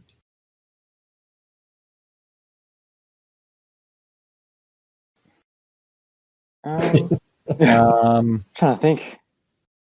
I like that every time I ask that, there's just like a palpable 10-second silence. There's a certain comfort from knowing it's not going to be me. Oh, I was gonna, Everyone vote for him, ironically. You died. Great job. I died and then was collapsed on. You did it, Ty. Great job.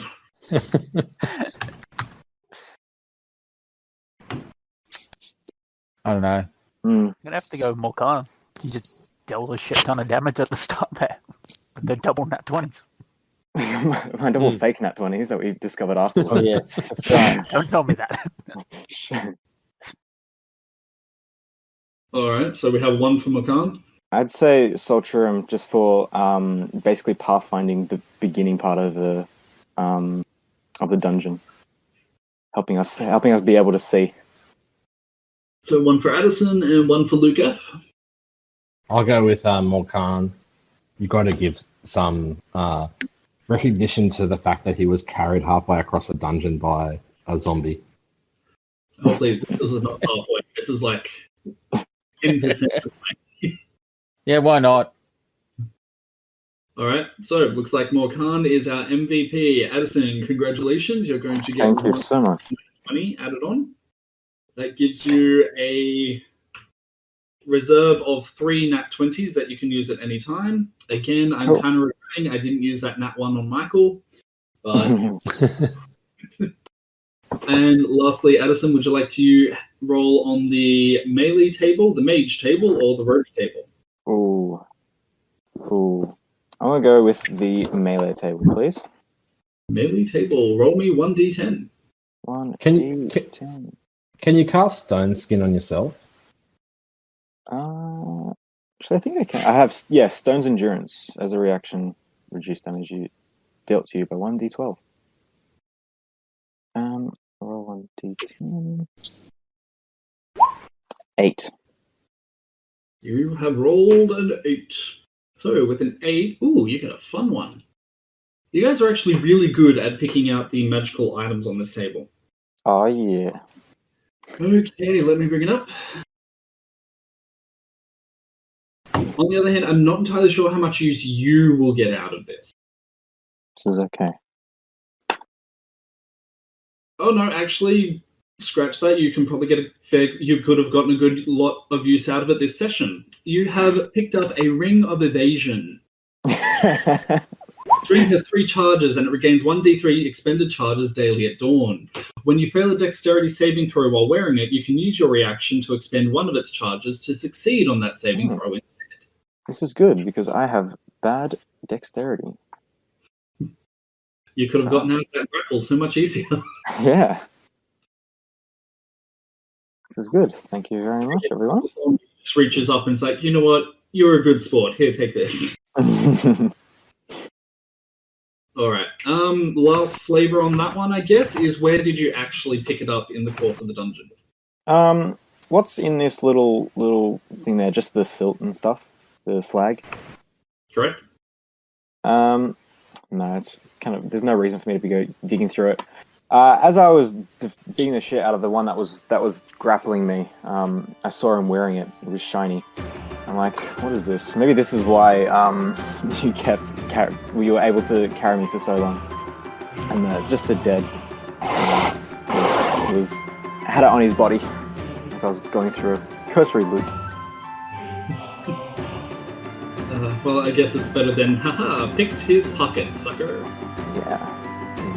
That was the reason why he kept carrying me.